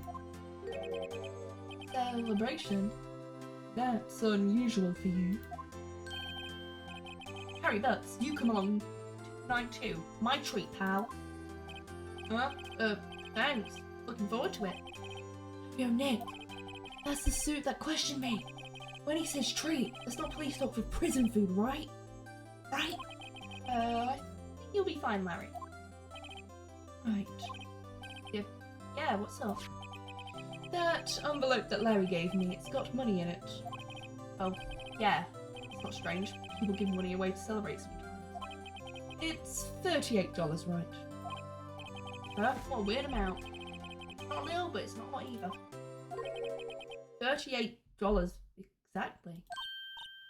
Nick! Isn't that exactly the amount of lunch money that was stolen from Mr. Edgeworth in school? $38.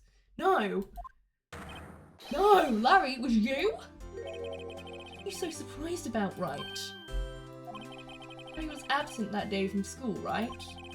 That doesn't automatically rule him out as a suspect. What? Think back to that day 15 years ago. Larry took the day off, but he was bored, so he came into school anyway. Then he saw the money lying there, and the rest is history. I never was good at history. Edgeworth, you didn't know, did you? I suspected. I just couldn't picture Larry protecting you like he did that day. Everyone else was saying you did it. The whole class was against you, remember? Yeah, well. Right, you may not know this, but we used to have a saying back in school. When something smells, it's usually the books. I know. Really, Wright, I'm surprised you didn't figure it out. Well, this sure is an unexpected turn of events, eh? Well, you should have told me. Now, Nick, it was 15 years ago. Don't you think the statute of limitations has run out, Mr. Edgeworth? I'd say so, yes. There you have it. How does that leave me? I became a defense attorney because of what you two did. Well... well, you have always been something of an insufferable emotionalist. Yeah, and you get worked up too easily too. Death! The death sentence for both of you. Man, if only I'd known I'd become a prosecutor. The same goes for me, only the other way around. For the longest time I thought that I might have killed my own father. I thought that I might be a criminal. I became a prosecutor in part to punish myself. If I'd known the truth, I might have become a defense attorney after all. Well, on to switch, right? Hey y'all, line up. I'll take a photo. Hey, photo time. Let's go. And after all that, dinner on me. Oh, yes, please. I'm eating him. Ow. What? Detective Gumshoe took us out on the town that night. We celebrated Edgeworth's newfound freedom, even though Edgeworth himself was still in detention. December 29th at 5 AM. Whoa, I went a little overboard yesterday. My head hurts. Huh? It's still only 5. Maybe I should go back to sleep. Huh? What's this? A letter. Good morning, Nick. You were really impressive yesterday. Seeing you made me think about what I'm doing here. I'm a spirit medium. Training, of course. I wanted to help Mr. Edgeworth too. I wanted to help you, but I couldn't. I was useless. So I've decided to go back to my training. I'll become a full-fledged spirit medium for starters. I couldn't say it to your face, so I left this letter. Goodbye, Nick. Maya, no! Goodbye? What time is it? Oh, the first trains to the mountains have already left to the station. Run!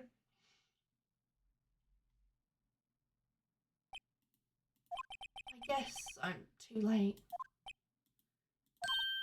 Hey, Nick. Maya. So, Leaving? yeah, it's hard being a spirit medium who can't talk to spirits. And I think you'll do fine without me. Be good, okay? Maya, no! Wait, But I never could have saved Edgeworth without your help. Huh? On the last day of the trial, I heard her. I heard Mia's voice. Her, my sister? Yes, only her voice, but still. It was at the very end when I thought we'd lost everything. Well, that's my sister for you. Detective Gumshoe helped, and Mr. Grossberg, and even Larry. I'm the only one who couldn't help. I was useless, Nick. You were the one who stopped Von Karma, Maya. Huh? I didn't do anything. All I did was wander around in daze. Sorry, but I have evidence that you helped. Evidence? Show me some evidence.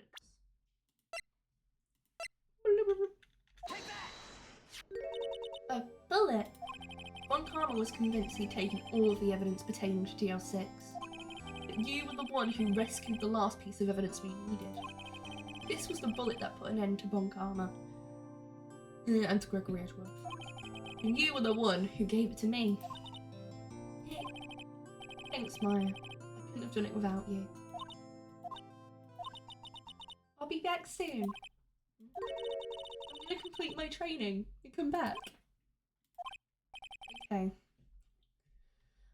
I'll be waiting. Of course you will. You can't run that office by yourself. You're hopeless. I don't know about that. So, this is it. See you soon. See you soon, Maya. And see you soon, Felix Wright. Oh!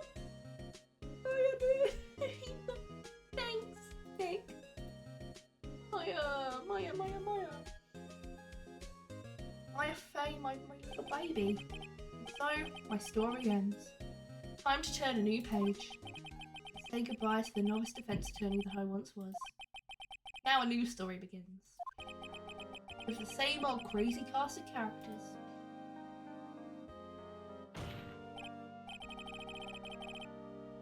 Don't think you've graduated yet, I'm sure. Mr. Wright, perhaps you'd like to rethink that claim. Yes, Your Honour. Oh, I got a bad feeling about this.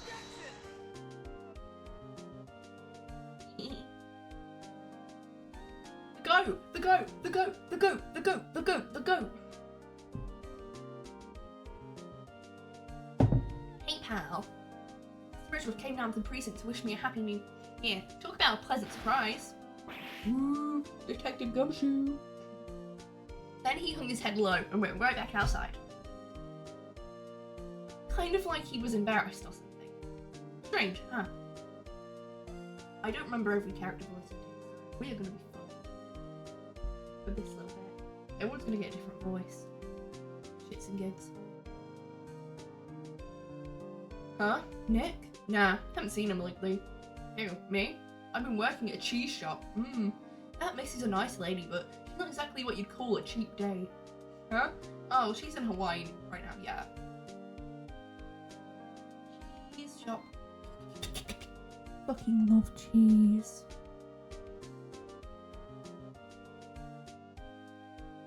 Who? Right. Yeah, I remember him. My hair has been busy lately. You know, not to ring my own bell, but I sort of taught him everything he knows. I am sure he's grateful.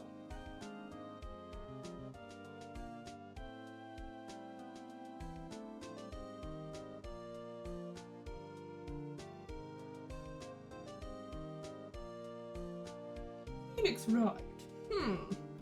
The defense attorney from whom I wrote that affidavit for, yes. Oh, you should know I've taken over management of the Gateward Hotel recently. Should you be in the area, please stop by. What's in that drawer with a screwdriver in it? I hope it ain't a screwdriver.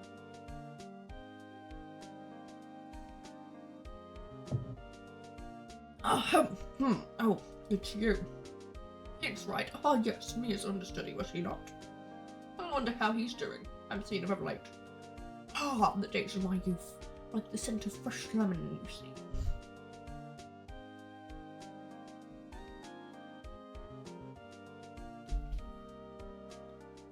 Although,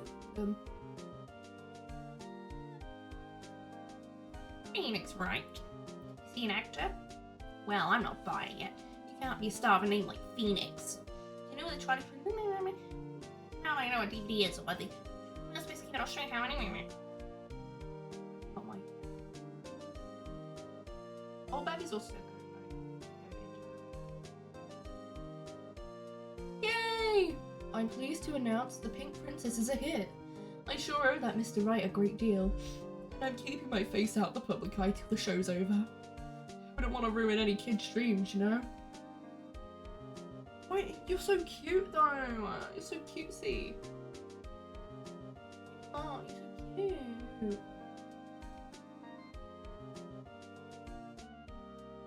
Oh, I got a letter from Maya the other day. Sounds like she caught a card standing under a waterfall. I wanted to visit, but I didn't have time, so I sent her some Pink Princess trading cards. She said she can't buy them where she is. What kind of place is she living at anyway?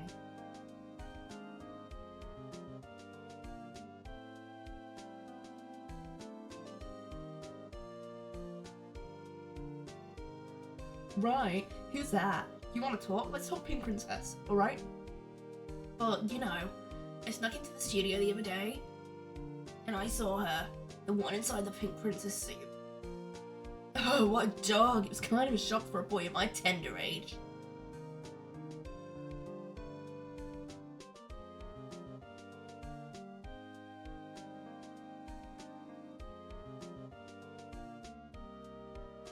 Yeah, I remember, right? That lawyer guy.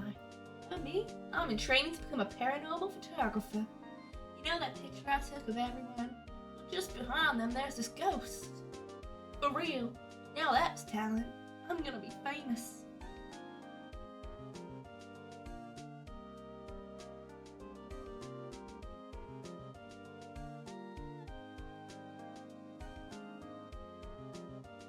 Oh. Okay, I'm really so happy. Oh, go.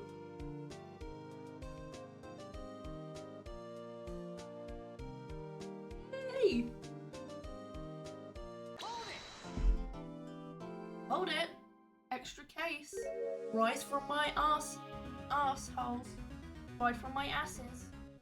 Rise from my asses. Such a good case.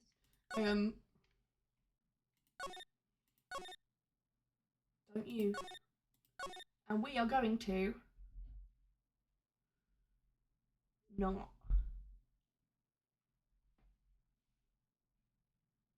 Because I'm saving it for next time. So,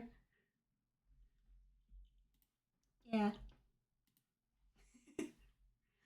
I cannot be on Phoenix Wright any longer, bro. This is not. I'm trying to find the. I'm gonna try and make everything fit in the box.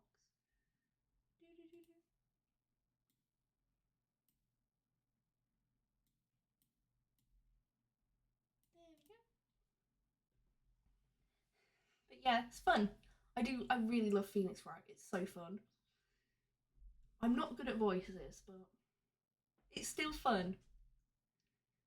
So it's nice to finally finish it. Well, finish the like almost finish it. You know, finish the big case, finish the big one that everyone thinks about. You know, and then we'll finish the first game next week, hopefully. I think what I might do is I was thinking of changing my stream schedule for it to be Tuesday and Thursday. So I have a little break in the middle so I don't feel as like burnt out. And I was thinking of next week doing Phoenix Wright Tuesday and Thursday. So I'm looking forward to it. But this Thursday I'm not sure what I'm gonna play. I'm not very certain on what I'm gonna do. But I'm looking forward to it. So thank you for watching. It's been really fun and it's been nice to have a chat. And I am gonna go because I'm gonna eat something. I'm gonna eat, I'm gonna charge my phone, and I'm gonna eat some more. And then I'm gonna eat some more, and then keep eating. I'm gonna eat forever. I'm never gonna stop eating. So thank you and bye. I'm gonna go eat forever.